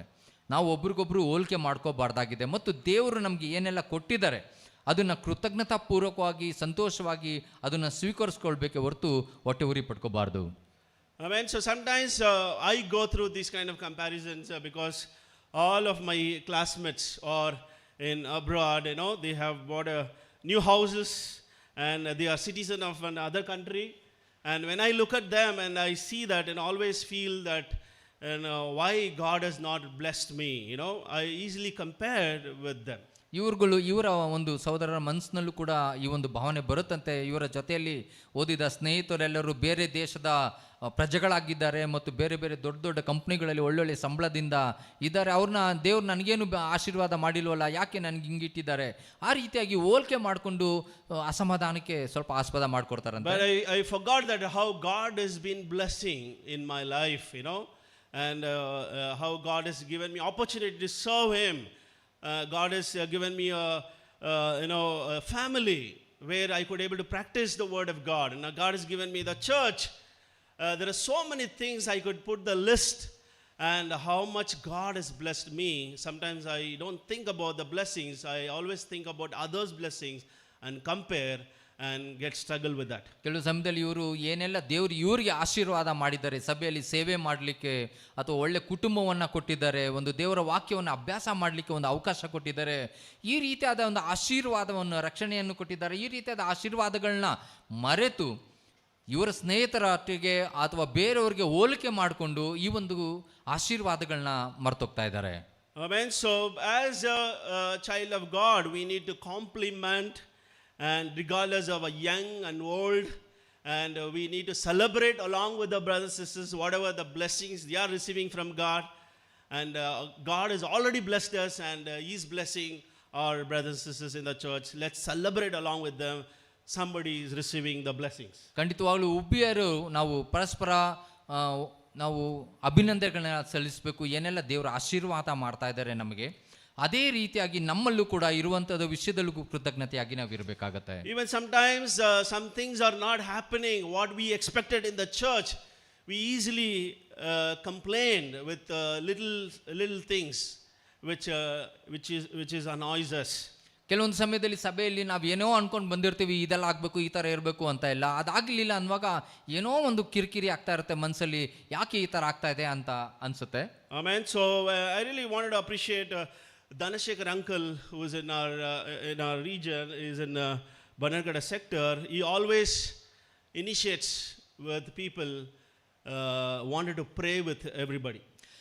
ನಮ್ಮ ಬನ್ನೇರ್ಘಟ್ಟ ಝೋನ್ನಲ್ಲಿರುವ ಧನಶೇಖರ್ ಅಂಕಲ್ ಅವರು ಅವ್ರ ಬಗ್ಗೆ ತುಂಬ ಪ್ರಶಂಸೆ ವ್ಯಕ್ತಪಡಿಸ್ತಾರೆ. ಪ್ರತಿಯೊಬ್ಬರು ಪ್ರಾರ್ಥನೆ ಮಾಡಬೇಕು ಅನ್ನೋ ಒಂದು ವಿಚಾರದಲ್ಲಿ ಅವರು ಅನ್ಕೊಂಡಿದ್ರಂತೆ. So he wants the whole south region to be a prayerful region, that is what his dream. Always whenever I talk to him, he says, I'm praying for you, I'm praying for the region, I'm praying for the church building, all those things. He keeps asking, keeps finding out the requests, prayer requests. ನಮ್ಮದು sector ಬಂದು full ಎಲ್ಲವೂ ಪ್ರಾರ್ಥನಾ ಭರಿತದಿಂದ ತುಂಬಿರಬೇಕು. ಆದ ಕಾರಣದಿಂದ ನಾನು ನಿಮಗೋಸ್ಕರ ಪ್ರಾರ್ಥನೆ ಮಾಡ್ತಾ ಇದ್ದೀನಿ, ಸಭೆಯ ಒಂದು ಕಟ್ಟಡಕ್ಕಾಗಿ ಪ್ರಾರ್ಥನೆ ಮಾಡ್ತಾ ಇದ್ದೀನಿ, ಅನೇಕ ವಿಷಯಗಳಿಗೆ ಪ್ರಾರ್ಥನೆ ಮಾಡ್ತಾ ಇದ್ದೀನಿ ಅಂತ ಇವ್ರ ಹತ್ರ ಹೇಳ್ಕೊಳ್ತಾ ಇದ್ರಂತೆ ಅವರು. I mean, easily you could have got annoyed or start complaining about certain things. Easily you could say that nobody is prayerful disciples in our church. But he initiated that he wants to start a morning prayer, So because of his initiative, and past 2 weeks we have been praying. People are coming early and they start praying, taking few hours and praying to God, handing over entire region into the God's hand. So his age is almost 73-year-old uncle. So he deserves definitely appreciation. Give them a round of applause to Dhanashekar uncle. Wherever you are, you can stand. Okay? Right. So really appreciate his conviction, the man of prayer. ಖಂಡಿತವಾಗ್ಲೂ ಅವರು ಏನು ಇದೆಲ್ಲ ವಿಷಯಗಳನ್ನ ನಾನು ಪ್ರಾರ್ಥನೆ ಮಾಡ್ತಾ ಇದ್ದೀನಿ, ಯಾರೂ ಕೂಡ ಪ್ರಾರ್ಥನೆಗೆ ಬರ್ತಾ ಇಲ್ವಲ್ಲ ಅಂದ್ಬಿಟ್ಟು ತುಂಬ ಕಿರಿಕಿರಿ ಆಗ್ಬೋದಿತ್ತು ಅವರು. ಆದರೆ ಅದರ ಬದಲು ಇವ್ರನ್ನ ಸಂಧಿಸಿ ಈ ರೀತಿಯಾಗಿ ನಾವು ಬೆಳಿಗ್ಗೆ ಹೊತ್ತು ಪ್ರಾರ್ಥನೆ ಮಾಡೋಣ, ಭಾನುವಾರದ ಬೆಳಿಗ್ಗೆ 9 ಗಂಟೆಗೆ ಎಂಬುದಾಗಿ ಕಳೆದ 2 ವಾರದಿಂದ ಇಲ್ಲಿ ಯಾರೆಲ್ಲ ಬೇಗ ಬರ್ತಾ ಇದ್ದಾರೆ ಸಹೋದರ ಸಹೋದರಿಯರು ಈ ಕ್ಯಾಂಟೀನ್ ಏರಿಯಾನಲ್ಲಿ ಬಂದು ಪ್ರಾರ್ಥನೆ ಮಾಡ್ತಾ ಇದ್ದಾರೆ. ಸೊ ಅವರಿಂದ ಇವತ್ತು ಅಷ್ಟು ಜನ ಬಂದು ಪ್ರಾರ್ಥನೆ ಮಾಡಲಿಕ್ಕೆ ಇದು ಸಿದ್ಧ ಆಯಿತು ಈ ರೀತಿಯಾಗಿ. Amen, brothers and sisters. God's people, not always to complain, just compliment. So God will use each one of us for his glory. My fourth scene is the workers are corrected. So 4ನೇ ವಿಷಯದಲ್ಲಿ ಕೆಲಸಗಾರರು ಅವ್ರನ್ನ ಸರಿ ಮಾಡಲ್ಪಟ್ಟರು. Amen. Whether you are a disciple or leader, whoever you are, God will correct each one of us in his own time. ನಾವು ಸಭೆಯಲ್ಲಿ ನಾಯಕರು ಇರ್ಬೋದು ಅಥವಾ ಸಾಮಾನ್ಯ ಶಿಷ್ಯರು ಇರ್ಬೋದು, ಯಾರಾದರೂ ಸರಿ ಸಮಯಕ್ಕೆ ದೇವರು ಅವ್ರನ್ನ ತಿದ್ದುವವರಾಗಿರ್ತಾರೆ. Verse 13 to 16 we see that, but he answered one of them, I am not being unfair to you, friend. Don't you agree to work for a denarius? Take your pay and go. I want to give the one who was hired last the same as I gave you. Don't I have the right to do what I want with my own money? Or you envious because I am generous? So the last will be first and the first will be lost. Amen. So the landowner replies to the complaining workers in 3 ways. ಇಲ್ಲಿ ನಾವು ನೋಡ್ತೀವಿ ಆ ಒಂದು ಭೂಮಾಲೀಕನು ಅದ ದ್ರಾಕ್ಷಿ ತೋಟದ ಯಜಮಾನನು 3 ವಿಷಯದಲ್ಲಿ ಅವರು ಯಾವ ರೀತಿಯಾಗಿ ಅವ್ರನ್ನ ಸರಿ ಮಾಡೋದನ್ನ ನಾವು ನೋಡ್ತೇವೆ. The first thing he says, I did you no wrong. He is trying to explain to them, I never cheated you. No, I didn't say false promise to you. What I did, what I said I did. ಅವರು ನಾನು ನಿನಗೆ ಯಾವುದೇ ಮೋಸ ಮಾಡಲಿಲ್ಲ, ನಾನು ನಿನಗೇನು ಒಪ್ಪಿಗೆ ಮಾಡ್ಕೊಂಡಿದ್ದೀವೋ ಅಥವಾ ಗೊತ್ತು ಮಾಡ್ಕೊಂಡಿದ್ದೀವೋ ಆ ಹಣಕ್ಕೆ ನಿನಗೆ ನಾನು ಸರಿಯಾಗಿ ಸಂಬಳ ಕೊಟ್ಟಿದ್ದೇನೆ, ಯಾವುದು ಮೋಸ ಮಾಡಿಲ್ಲ ಎಂಬುದಾಗಿ ಹೇಳ್ತಾರೆ. And the second thing he says that it's my wish to give less or more because it's my money. ಎರಡನೇದಾಗಿ ಇದು ನನ್ನ ಇಷ್ಟ, ನನ್ನ ದುಡ್ಡು, ನಾನು ಎಷ್ಟು ಬೇಕಾದ್ರೂ ಕೊಡಬೇಕು, ನನಗೆ ಎಷ್ಟು ಮನಸ್ಸು ಬರುತ್ತೋ ಅಷ್ಟು ನಾನು ಕೊಡಲಿಕ್ಕೆ ನನಗೆ ಮನಸ್ಸುಂಟು ಅಂತ ಹೇಳ್ತಾರೆ. Amen. So sometimes this is what happens, it's a God's wish that you have to be blessed, you will be blessed. Amen. We cannot ask God, they are blessed, why you did not bless me? Because you have your time to come, he will bless you. So ಖಂಡಿತವಾಗ್ಲೂ ಇದು ದೇವರ ಮನಸ್ಸು. ದೇವ್ರಿಗೆ ಅವ್ರಿಗೆ ಯಾರಿಗೋ ಬೇರೆ ಸಹೋದರಿಗೆ ಆಶೀರ್ವಾದ ಮಾಡಿದ್ರು, ನೀವು ನನಗೆ ಯಾಕೆ ಮಾಡಲಿಲ್ಲ, ಆ ಥರ ನಾವು ಕೇಳೋಕ್ಕಾಗೋದಿಲ್ಲ. ಅದು ದೇವರ ಈ ಮನಸ್ಸು ಅಥವಾ ದೇವ್ರಿಗೆ ಇಷ್ಟ. ಅವ್ರಿಗೆ ಕೊಡ್ತಾರೆ, ಅವ್ರಿಗೂ ಕೊಡ್ತಾರೆ, ನಿಮ್ಮ ಸಮಯ ಬಂದಾಗ ನಿಮ್ಗೂ ಕೊಡ್ತಾರೆ. Amen. The third thing we see that he exposed their hearts. He says that you guys are envy, you guys are jealous because I'm giving denarius to this person, whoever is come at the end. 3ನೇ ವಿಷಯದಾಗಿ ಆ ಒಂದು ಕೂಲಿ ಆಳುಗಳ ಮನಸ್ಸನ್ನ, ಹೃದಯದಲ್ಲಿರುವಂಥ ಆಳವಾದಂಥ ಆ ಉದುಗಿದ ಮನಸ್ಸನ್ನ ಅವ್ರಿಗೆ ತೋರಿಸ್ತಾರೆ. ನಾನು ಅವ್ರಿಗೆ 1 ಪಾವಲಿ ಕೊಡ್ತಾ ಇರೋ ವಿಷಯದಲ್ಲಿ ನೀವು ಹೊಟ್ಟೆ ಕಿಚ್ಚು ಪಡ್ತಾ ಇದ್ದೀರಿ, ನೀವು ಸಂಕಟ ಪಡ್ತಾ ಇದ್ದೀರಿ, ಅದಕ್ಕೋಸ್ಕರ ನೀವು ನನ್ನ ಹತ್ರ ಈ ರೀತಿಗೆ ಮಾತನಾಡ್ತಾ ಇದ್ದೀರಿ ಅಂತ ಹೇಳ್ತಾರೆ. God always exposes our heart. Sometimes we feel that I'm doing what is right, nobody knows what's happening, but he will expose your heart at the right time, at the right place. ಖಂಡಿತವಾಗ್ಲೂ ನಾವು ಅನೇಕ ಸಮಯದಲ್ಲಿ ದೇವರು ಕೂಡ ನಮ್ಮ ಹೃದಯವನ್ನು ಹೊರತೆಗೆದು ಜನಗಳಿಗೆ ತೋರಿಸೋರಾಗಿರ್ತಾರೆ. ಯಾವ ರೀತಿಯಾಗಿ ಅಂದರೆ ನಾನು ಮಾಡ್ತಾ ಇರೋದೆಲ್ಲ ಸರಿ, ನಾನು ಸರಿಯಾಗಿರೋದನ್ನೇ ಮಾಡ್ತಾ ಇದ್ದೀನಿ ಅಂತ ನಾವು ಅಂದ್ಕೊಂಡಿರ್ತೀವಿ. ಆದರೆ ದೇವರು ಯಾವುದು ಸರಿಯಾಗಿರೋದಿಲ್ವೋ ಅದನ್ನು ಹೊರಗೆ ತೋರಿಸೋರಾಗಿರ್ತಾರೆ. Amen, brothers. How does God corrects us? ಯಾವ ರೀತಿಯಾಗಿ ದೇವರು ನಮ್ಮನ್ನು ಸರಿ ಮಾಡ್ತಾರೆ, ತಿದ್ದುತ್ತಾರೆ? Amen. God not only blesses but also lovingly corrects us when needed. Not to punish but to restore and refine us. ಖಂಡಿತವಾಗ್ಲೂ ದೇವರು ನಮ್ಮನ್ನು ಕೂಡ ಶಿಕ್ಷಿಸ್ತಾರೆ ಮತ್ತು ತಿದ್ದುತ್ತಾರೆ. ಅದು ಕೋಪದಿಂದಲ್ಲ, ಪ್ರೀತಿಯಿಂದ ಯಾವ ರೀತಿಯಾಗಿ ಸರಿಯಾಗಿ ತಿದ್ದಬೇಕೋ ಅಥವಾ ನಮ್ಮ ಬೆಳವಣಿಗೆಗಾಗಿ ಅವ್ರು ನಮ್ಮನ್ನು ತಿದ್ದುವವರಾಗಿರ್ತಾರೆ. Definitely we know this famous scriptures, 2 Timothy chapter 3 verse 16. All scriptures is God-breathed and is useful for teaching, rebuking, correcting, training in righteousness. And through his word every day He is going to correct each one of us. Amen, brothers and sisters. We need to allow God to correct us. You know, sometimes God corrects through our fellow brothers and sisters. We should not react with that. We should accept if it is true, and so that God will continue to correct, and so that our life will be blessed among in His kingdom. ದೇವರ ವಾಕ್ಯವು ಹೇಳುವ ರೀತಿಯಲ್ಲಿ ತಿಮೋಥೆಯಲ್ಲಿ ದೇವರ ಆ ಒಂದು ಪ್ರತಿಯೊಂದು ವಾಕ್ಯವು ಒಂದು ತಿದ್ದುಪಾಟಿಗೆ ಎಲ್ಲ ಕ್ರಮಪಡಿಸಲಿಕ್ಕೆ ಅದು ಕಾರಣವಾಗಿದೆ ಅಂತ ಏನು ಹೇಳುತ್ತೆ, ಅದೇ ರೀತಿಯಾಗಿ ನಮ್ಮನ್ನು ಶಿಸ್ತು ಮಾಡೋದಕ್ಕೂ ನಮ್ಮನ್ನು ಸರಿ ಮಾಡಲಿಕ್ಕೂ ದೇವರ ವಾಕ್ಯ ಸರಿಯಾಗಿ ನಮ್ಮನ್ನು ಕಾಲಕ್ಕೆ ತಿದ್ದುತ್ತಾ ಬರುತ್ತೆ. So He will discipline us. The Father disciplines the children. Same way He will discipline us. We need to accept God's discipline in our Christian journey. ದೇವರು ಯಾವ ರೀತಿಯಾಗಿ ಶಿಸ್ತು ಮಾಡ್ತಾರೆ ಅಂದರೆ, ತಂದೆ ಮಗನಿಗೆ ಯಾವ ರೀತಿಯಾಗಿ ಶಿಸ್ತು ಕಲಿಸ್ತಾರೋ ಅದೇ ರೀತಿಯಾಗಿ ಕರ್ತನಾದ ದೇವರು ನಮ್ಮನ್ನು ಕೂಡ ಶಿಸ್ತು ಮಾಡಿ ಅವರ ರಾಜ್ಯಕ್ಕೆ ಯೋಗ್ಯರನ್ನಾಗಿ ನಡೆಸ್ಕೊಂಡು ಬರ್ತಾರೆ. So he will correct us through the Holy Spirit. He will convict us wherever we go. He gives us the thoughts and the knowledge, and that's how we could be corrected by the Holy Spirit. So we need to allow Holy Spirit to correct us every day, brothers and sisters. ದೇವರು ನಮ್ಮನ್ನು ಪವಿತ್ರಾತ್ಮ ಮೂಲಕವಾಗಿ ನಮ್ಮನ್ನು ತಿದ್ದುತ್ತಾರೆ. ಅದಕ್ಕೆ ಬೇಕಾದ ಜ್ಞಾನ, ವಿವೇಕವನ್ನು, ಅರಿವನ್ನು ಕೊಟ್ಟು ನಮ್ಮನ್ನು ತಿದ್ದುತ್ತಾ ಇರ್ತಾರೆ. ಅದರಿಂದ ನಾವು ಪವಿತ್ರಾತ್ಮರಿಗೆ ನಮ್ಮನ್ನು ಒಪ್ಪಿಸಿಕೊಟ್ಟು ತಿದ್ದಿಸಿಕೊಳ್ಳೋದಕ್ಕೆ ಒಪ್ಪಿಸಿಕೊಡ್ಬೇಕಾಗಿದೆ. So God's correction is always motivated by love, not condemning. Amen. ದೇವರು ಬಂದ್ಬಿಟ್ಟು ಯಾವ ರೀತಿಗೆ ಅವ್ರ ತಿದ್ದುಪಾటు ಇರ್ತದೆ ಅಂದರೆ ಅದು ಪ್ರೀತಿಯಿಂದ ಒಳಗೊಂಡಿರ್ತೇ ಹೊರತು ಯಾವುದನ್ನೇ ನಮ್ಮನ್ನ ಒಂದು ತಪ್ಪು ತಸ್ತ ಅಂತ ದೂಷಣೆಯಿಂದ ಮಾಡುವಂಥದ್ದಾಗಿರೋದಿಲ್ಲ. I mean, here, even in this passage, landowner is not accusing the person who is questioning him. He is gently telling them what he did was right, and also is gently correcting them what they are doing is wrong. ಈ ದ್ರಾಕ್ಷಿ ತೋಟದ ಮಾಲೀಕನನ್ನು, ಯಜಮಾನನು ಯಾವ ರೀತಿಯಾಗಿ ಆ ಕೂಲಿ ಆಳಿಗೆ ಒಂದು ದೂಷಣೆ ಮಾಡ್ತಾ ಇಲ್ವ ಅಥವಾ ಅವ್ರನ್ನ ನೀನು ಈ ರೀತಿಯಾಗಿ ತಪ್ಪು ಮಾಡಿದ್ರಿ ಅಂತ ಅವ್ರಿಗೆ ತಪ್ಪೋರಿಸ್ತಾ ಇಲ್ಲ, ಆದರೆ ಪ್ರೀತಿಯಿಂದ ಅವ್ರು ಏನು ಒಪ್ಕೊಂಡಿದ್ರು ಅದನ್ನ ಅವ್ರಿಗೆ ತಿಳಿಪಡಿಸ್ತಾ ಇದ್ರು ಅಷ್ಟೇನೆ. Amen, brothers and sisters. Today, this morning, we saw 4 things. Workers are hired.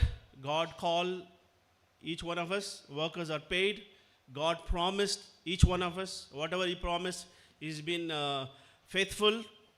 Workers are complained. God's people should compliment, not to complain. Workers are corrected. God's people will be corrected. Allow Holy Spirit to work in your life. ಇಲ್ಲಿ ನಾವು ನೋಡ್ತೀವಿ ಸಹೋದರ ಸಹೋದರರೇ, 4 ವಿಷಯಗಳನ್ನ ನಾವು ಈ ಒಂದು ಸಾಮ್ಯದಿಂದ ಕಲ್ತ್ಕೊಂಡ್ವಿ. ಕೆಲಸಗಾರರನ್ನ ಕರೆಯಲ್ಪಟ್ಟು ಅವರಿಗೆಲ್ಲ ಒಂದು ಗೊತ್ತು ಮಾಡಿದ್ದ ಕೂಲಿಯನ್ನು ಕೊಡಲ್ಪಡ್ತು, ಯಾವ ರೀತಿಯಾಗಿ ಅವರು ಕೆಲಸವನ್ನು ಮಾಡ್ತಾಯಿದ್ರು ಅಥವಾ ಆ ಒಂದು ಸಂಬಳವನ್ನು ಯಾವ ರೀತಿಯಾಗಿ ಕೊಡಲ್ಪಡ್ತು. ನಾವು ಒಬ್ರಿಗೊಬ್ರಿಗೆ ಪರಸ್ಪರ ಹಿತಚಿಂತಕರಾಗಿರಬೇಕು, ಅಭಿನಂದಿಸೋರಾಗಿರಬೇಕು ಹೊರತು ಗೊಣಗುಟ್ಟುವವರಾಗಿರಬಾರ್ದು ಎಂಬುದಾಗಿ. So finally God displayed His amazing grace on the cross. ದೇವರು ಬಂದ್ಬಿಟ್ಟು ಅದ್ಭುತವಾದ ಕೃಪೆಯನ್ನ ಆ ಒಂದು ಶಿಲುಬೆ ಮೇಲೆ ತೋರಿಸಿದ್ರು ಎಂಬುದಾಗಿ. So right after sharing this parable, Jesus begins to predict His death for 3 times. This is the 3rd time He's been predicting in Matthew chapter 20 verse 18. It says, we are going up to Jerusalem, and the Son of Man will be delivered over to the chief priests and the teachers of the law. They will condemn Him to death. ಇಲ್ಲಿ ನಾವು ನೋಡ್ತೀವಿ, ಈ ಒಂದು ಸಾಮ್ಯ ಆದ ತಕ್ಷಣವೇ 3ನೇ ಬಾರಿ ಯೇಸು ಕ್ರಿಸ್ತರು ನನ್ನನ್ನು ಒಂದು ಶಿಲುಬೆಗೆ ಹಾಕ್ತಾರೆ, ಅಲ್ಲಿ ಕೊಲ್ಲಲ್ಪಡ್ತಾನೆ ಎಂಬುದಾಗಿ ಹೇಳೋದನ್ನ 3ನೇ ಸರಿ ಇಲ್ಲಿ ನಾವು ನೋಡ್ತೇವೆ.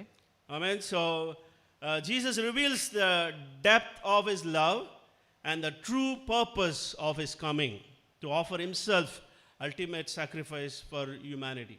ಇಲ್ಲಿ ಬಂದ್ಬಿಟ್ಟು 3ನೇ ಸಾರಿ ಅವರು ಹೇಳ್ಕೊಡೋ ವಿಷಯದಲ್ಲಿ ಯಾವ ರೀತಿಯಾಗಿ ಒಂದು ತನ್ನನ್ನೇ ತಾನು ತ್ಯಾಗ ಮಾಡ್ಕೊಳ್ಳೋ ವಿಷಯದಲ್ಲಿ ಅಥವಾ ಅರ್ಪಿಸ್ಕೊಳ್ಳೋ ಒಂದು ವಿಷಯದಲ್ಲಿ ಹೇಳ್ತಾ ಇದ್ದಾರೆ. Amen, brothers and sisters. This time we are going to participate in the communion. So let us think that, Jesus' amazing grace on the cross. ಈ ಒಂದು ಸಮಯದಲ್ಲಿ ನಾವು ಕರ್ತನ ಭೋಜನದಲ್ಲಿ ಪಾಲ್ಗೊಳ್ತಾ ಇದ್ದೇವೆ. ಯೇಸು ಕ್ರಿಸ್ತನ ಅದ್ಭುತವಾದಂಥ ಆ ಒಂದು ಕೃಪೆಯನ್ನು ನಾವು ಧ್ಯಾನ ಮಾಡೋಣ. Even Paul says in Romans chapter 5 verse 8, but God demonstrates His own love for us in this, while we were still sinners, Christ died for us. ರೋಮಾಪುರದಲ್ಲಿ ಹೇಳುವ ಪ್ರಕಾರವಾಗಿ ನಾವು ಪಾಪಿಗಳಾಗಿದ್ದಾಗಿಯೂ ಸಹ ಯೇಸು ಕ್ರಿಸ್ತನು ತನ್ನನ್ನೇ ತಾನು ನಮಗಾಗಿ ಅರ್ಪಿಸಿಕೊಂಡನು ಎಂಬುದಾಗಿ ವಚನ ಓದುತ್ತೆ. So 2000 years ago, Jesus came into this world and died on the cross. Not only for the people who lived in those generation, And the 6 o'clock workers, Jesus also died for 9, 12, 3, even in the last minute who came and worked for the vineyard, Jesus died for every one of us, every one of this universe. Amen, brothers and sisters. So let us be grateful and thankful that Jesus is not the God of the Savior of the past. He is the Savior of the past and the present and the future. Amen. His grace has been working in the past, in the present, in the future. ಯೇಸು ಕ್ರಿಸ್ತರು ಬಂದ್ಬಿಟ್ಟು ಆ ಒಂದು ಕಾಲಘಟ್ಟಕ್ಕೆ ಮಾತ್ರನೇ ಅವರು ರಕ್ಷಣೆಗಾಗಿ ಅವರಿಗಾಗಿ ಆ ಜನಗಳಿಗಾಗಿ ಮಾತ್ರವೇ ಅಲ್ಲ 6 ಗಂಟೆ ಕೆಲಸಕ್ಕೆ ಬಂದಿದ್ರು ಆ ಒಂದು ಜನಕ್ಕಾಗಿ ಮಾತ್ರವಲ್ಲ 6 ಗಂಟೆ 9 ಗಂಟೆ 12 ಗಂಟೆ 3 ಗಂಟೆ 5 ಗಂಟೆ ಕೊನೆಯವರೆಗೂ ಯಾವುದೋ ಒಂದು ಸಮಯ ಮಿತಿ ಇಲ್ಲದೆ ಪ್ರತಿಯೊಬ್ಬರಿಗೂ ಪ್ರಪಂಚದ ಎಲ್ಲ ಒಂದು ಮಾನವ ಕುಲಕ್ಕಾಗಿ ಅವರು ತಮ್ಮನ್ನೇ ತಾವು ಅರ್ಪಿಸಿಕೊಂಡ್ರು. Amen. So let us take some minute and we'll meditate about God's amazing grace.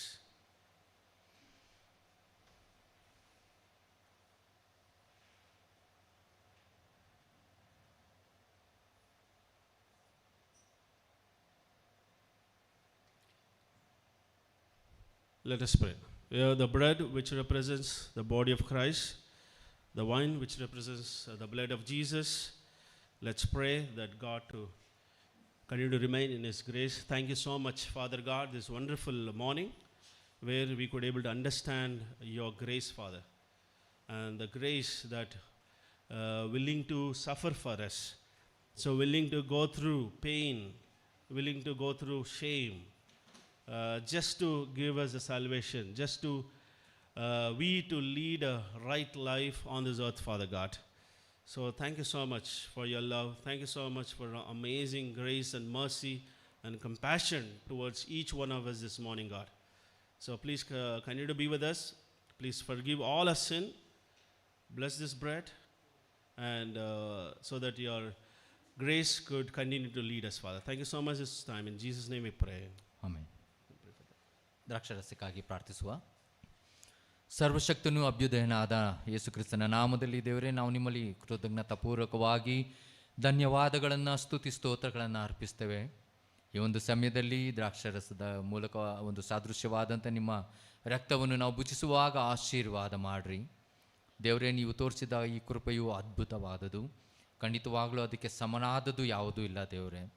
ನೋಡಿದ್ರೆ ಒಂದು ಸಮಯದ ಮಿತಿ ಇಲ್ಲದೆ ದೇವರೇ ಎಲ್ಲರೂ ಬಿಟ್ಟು ಬಿಟ್ಟು ತುಚ್ಛೀಕರಿಸಿದ ನಮ್ಮನ್ನು ಸ್ವಾಮಿ ದೇವರೇ, ನೀವು ಆಶೀರ್ವಾದ ಮಾಡಿ ನಮ್ಮನ್ನು ನಿಮ್ಮಲ್ಲಿ ಒಬ್ಬರನ್ನಾಗಿ, ನಿಮ್ಮಲ್ಲಿ ಒಂದು ಕೂಲಿಗಳಾಗಿ, ನಿಮ್ಮಲ್ಲಿ ಒಂದು ಮಕ್ಕಳಾಗಿ ನಮ್ಮನ್ನು ಆರಿಸಿಕೊಂಡ್ರಿ. ಅದಕ್ಕಾಗಿ ಧನ್ಯವಾದ. ಶಿಲ್ಬೆ ಮೇಲೆ ನೀವು ತೋರಿಸಿದ ಆ ಒಂದು ಅದ್ಭುತ ಪ್ರೀತಿಗಾಗಿಯೂ, ಆ ಒಂದು ಶ್ರಮ, ಆ ಒಂದು ಹಿಂಸೆ, ಆ ಒಂದು ಸುರಿಸಿದ ರಕ್ತಕ್ಕಾಗಿ ನಾವು ಕೃತಜ್ಞತೆಯನ್ನು ನಿಮಗೆ ಸಲ್ಲಿಸ್ತೇವೆ. ಈ ಒಂದು ಸಮಯದಲ್ಲಿ ನಮ್ಮ ಹೃದಯವನ್ನು ಪರೀಕ್ಷಿಸಿಕೊಳ್ಳುತ್ತಾ ಈ ಒಂದು ದ್ರಾಕ್ಷಾರಸವನ್ನು ಭುಜಿಸ್ತಾ ಇದ್ದೇವೆ. ದೇವ ಆಶೀರ್ವಾದ ಮಾಡಿ ನಿಮಗೆ ಧನ್ಯವಾದ ಸ್ವಾಮಿ. ಈ ಒಂದು ಸಮಯದಲ್ಲಿ ಸಭೆಯಾಗಿ ಈ ಒಂದು ಭೋಜನದಲ್ಲಿ ಪಾಲ್ಗೊಳ್ಳುವಂತೆ ನೀವು ಆಶೀರ್ವದಿಸಿದ್ದಕ್ಕಾಗಿ ಯೇಸು ಕರ್ತರ ದಿವ್ಯ ನಾಮದಲ್ಲಿ ತಂದೆ, amen.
There ends the communion.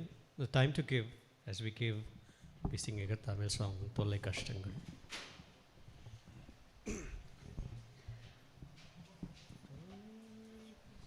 Check.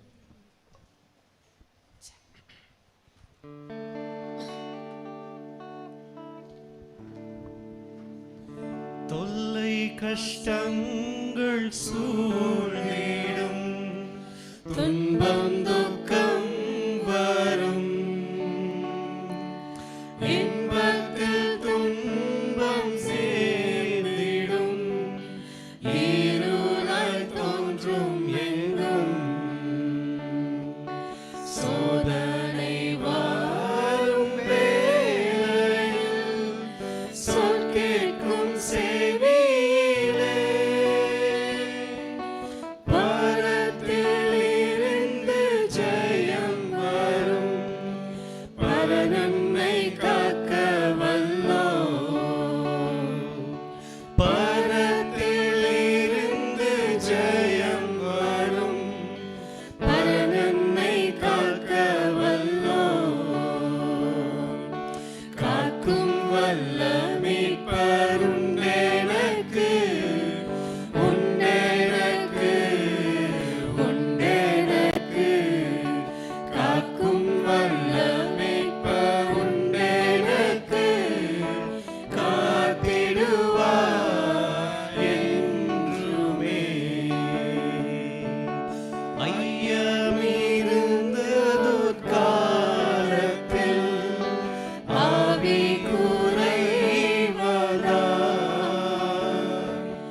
மீட்பருதீர பலத்தால் சத்துருவை வென்றேன். என் பயம் யாவும் நீங்கிற்று, இயேசு கை தூக்கினார். முற்றும் என் உள்ளம் மாறிற்று, இயேசென்னை காக்க வல்லோர். முற்றும் என் உள்ளம் மாறிற்று, இயேசென்னை காக்க வல்லோர். காக்கும் வல்ல மீட்பருண்டெனக்கு, உண்டெனக்கு, உண்டெனக்கு. காக்கும் வல்ல மீட்பருண்டெனக்கு, காத்திடுவார் என்றுமே.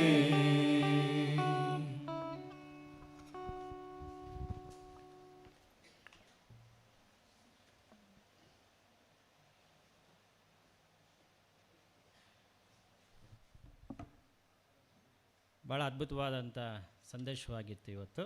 ದೇವರು ಜೇಮ್ಸ್ ಅವರ ಮೂಲಕ ಭಾಳ ಸ್ಪಷ್ಟವಾಗಿ ಮಾತಾಡಿದ್ದಾರೆ. Let's have big hands of James. ಒಳ್ಳೆಯ ಸಂದೇಶವಾಗಿತ್ತು. ದೇವರ ಕೃಪೆ ಯಾವ ರೀತಿ ಬೇಕಾದರೂ ದೇವರು ಕೊಡ್ಬೋದು. ಒಂದು ಭೇದ ಭಾವ ಇಲ್ಲದೆ ಕೊಡೋರಾಗಿದ್ದಾರೆ. ಕೆಲಸಗಾರ ಬಗ್ಗೆ ನೋಡಬೇಕಾದ್ರೆ ಇಲ್ಲಿ ಯಜಮಾನರು ಇದ್ದಾರೆ, ಕೆಲಸಗಾರರು ಇದ್ದಾರೆ ಈ ಸ್ಥಳದಲ್ಲಿ, ನಮಗೆಲ್ಲ ಗೊತ್ತೇ ಇದೆ. ಕೆಲಸಗಾರ ಬೇಕು ಅಂದರೆ ಭಾಳ ಸ್ಥಳಗಳಿದೆ, ಅಲ್ಲಿ ಗುಂಪು ಗುಂಪಾಗಿ ಕೂತಿರ್ತಾರೆ. ಕಾರ್ಪೆಂಟರ್ಸು, ಎಲೆಕ್ಟ್ರಿಷಿಯನ್ ಕೆಲಸಗಾರರು, ಪೇಂಟರ್ಸು ಗುಂಪು ಗುಂಪಾಗಿ ಕೂತಿರ್ತಾರೆ. ಅವ್ರ ಸಮಯ ತಕ್ಕನಾಗೆ ಕೆಲವರು ಕರ್ಕೊಂಡು ಹೋಗ್ತಾ ಇರ್ತಾರೆ. ಆ ರೀತಿಯಾಗಿ ನಾನು ಕೂಡ ನೋಡುವಾಗ ಕೆಲವರು ಅರ್ಧ ಗಂಟೆ ಕೆಲಸ ಮಾಡೋರಿದ್ದಾರೆ, ಅರ್ಧ ಗಂಟೆ ಕೆಲಸ ಮಾಡಿ ಒಂದು ದಿನದ ಕೂಲಿಯನ್ನು ತಗೊಂಡೋಗೋರು ಕೂಡ ಇದ್ದಾರೆ. ಕೆಲವರು ದಿನ ಫುಲ್ ಒಂದು ದಿನ ಪೂರ್ತಿಯಾಗಿ ಕೆಲಸ ಮಾಡಿ ಪೂರ್ತಿಯಾದ ಕೆಲಸ ಸಂಬಳಗಳು ಕೂಡ ತೊಗೊಂಡೋಗೋರು ಇದ್ದಾರೆ. ಈ ರೀತಿ ಇರುವಾಗ ಅದು ಯಜಮಾನರಿಗೆ ಸಂಬಂಧಪಟ್ಟಿದ್ದು. ಯಜಮಾನರು ಯಾವ ರೀತಿ ಬೇಕಾದ್ರೂ ಕೊಡ್ಬೋದು. ಆಮೇಲೆ ದೇವರು ಕೂಡ ಅದೇ ರೀತಿ, ದೇವರು ಯಾವ ರೀತಿ ಬೇಕಾದ್ರೂ ಯಾರಿಗೆ ಬೇಕಾದರೂ ಉದಾರವಾಗಿ ಕೊಡ್ಬೋದು. ಆಮೇಲೆ ಅದು ನಾವು ಕಲ್ತಿದ್ದೀವಿ. ಪ್ರಾರ್ಥನೆ ಮಾಡಿ ಒಂದು ಕೂಟವನ್ನು ಮುಗಿಸೋಣ. ಇದಾದ ನಂತರ ನಾವು ಒಂದು ಹಾಡಿರುತ್ತೆ, ಅದಾದಮೇಲೆ ನಾವು ಫೆಲೋಶಿಪ್ಗೆ ಪಾಲ್ಗೊಳ್ಳೋಣ. ಆಮೇಲೆ ಪ್ರಾರ್ಥನೆ ಮಾಡೋಣ. ಪರಲೋಕದ ಮಹಾಪರಿಶುದ್ಧರಾದ ದೇವರೇ, ಸ್ತೋತ್ರವಾಗಲಿ ಸ್ವಾಮಿ.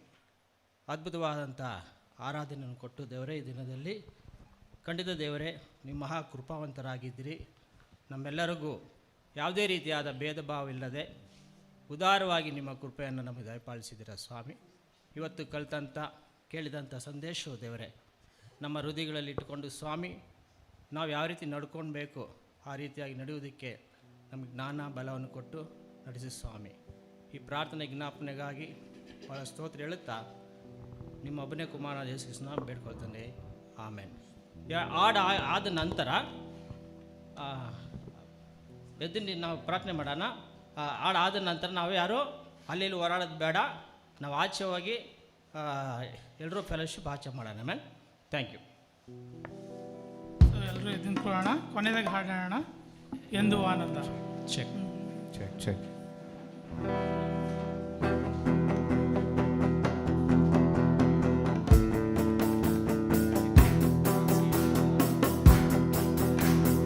ಎಂದು ಆನಂದ ಯೇಸು ಕೊಡುವನು, ಎಂದು ಆನಂದ ಯೇಸು ಕೊಡುವನು. ಸ್ತುತಿಸುವೆ ಸ್ತುತಿಸುವೆ ಸ್ತುತಿಸುತ್ತಲೇ ಇರುವೆ, ಸ್ತುತಿಸುವೆ ಸ್ತುತಿಸುವೆ ಸ್ತುತಿಸುತ್ತಲೇ ಇರುವೆ. ಹಲ್ಲೆಲೂಯಾ ಆನಂದವೇ, ಹಲ್ಲೆಲೂಯಾ ಆನಂದವೇ, ಹಲ್ಲೆಲೂಯಾ ಆನಂದವೇ, ಹಲ್ಲೆಲೂಯಾ ಆನಂದವೇ. ಉನ್ನತನ ಮೊರೆಯಲಿ ಕರ್ತನ ನೆರಳಲಿ ಎಂದು ತಂಗುವೆ, ಉನ್ನತನ ಮೊರೆಯಲಿ ಕರ್ತನ ನೆರಳಲಿ ಎಂದು ತಂಗುವೆ. ದೇವರನ್ನು ನೋಡಿ ಆಶ್ರಯಗಿರಿ ಎಂದು ಹೇಳುವೆ, ದೇವರನ್ನು ನೋಡಿ ಆಶ್ರಯಗಿರಿ ಎಂದು ಹೇಳುವೆ. ಸ್ತುತಿಸುವೆ ಸ್ತುತಿಸುವೆ ಸ್ತುತಿಸುತ್ತಲೇ ಇರುವೆ, ಸ್ತುತಿಸುವೆ ಸ್ತುತಿಸುವೆ ಸ್ತುತಿಸುತ್ತಲೇ ಇರುವೆ. ಹಲ್ಲೆಲೂಯಾ ಆನಂದವೇ, ಹಲ್ಲೆಲೂಯಾ ಆನಂದವೇ, ಹಲ್ಲೆಲೂಯಾ ಆನಂದವೇ, ಹಲ್ಲೆಲೂಯಾ ಆನಂದವೇ. ದಾರಿಯಲ್ಲೆಲ್ಲ ನನ್ನನ್ನು ಕಾಯಲು ದೂತರು ನನಗುಂಟು, ದಾರಿಯಲ್ಲೆಲ್ಲ ನನ್ನನ್ನು ಕಾಯಲು ದೂತರು ನನಗುಂಟು.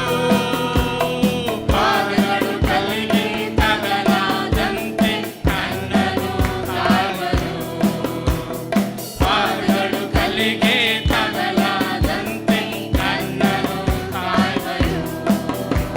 ಸ್ತುತಿಸುವೆ ಸ್ತುತಿಸುವೆ ಸ್ತುತಿಸುತ್ತಲೇ ಇರುವೆ, ಸ್ತುತಿಸುವೆ ಸ್ತುತಿಸುವೆ ಸ್ತುತಿಸುತ್ತಲೇ ಇರುವೆ. ಹಲ್ಲೆಲೂಯಾ ಆನಂದವೇ, ಹಲ್ಲೆಲೂಯಾ ಆನಂದವೇ, ಹಲ್ಲೆಲೂಯಾ ಆನಂದವೇ, ಹಲ್ಲೆಲೂಯಾ ಆನಂದವೇ. Have a great fellowship.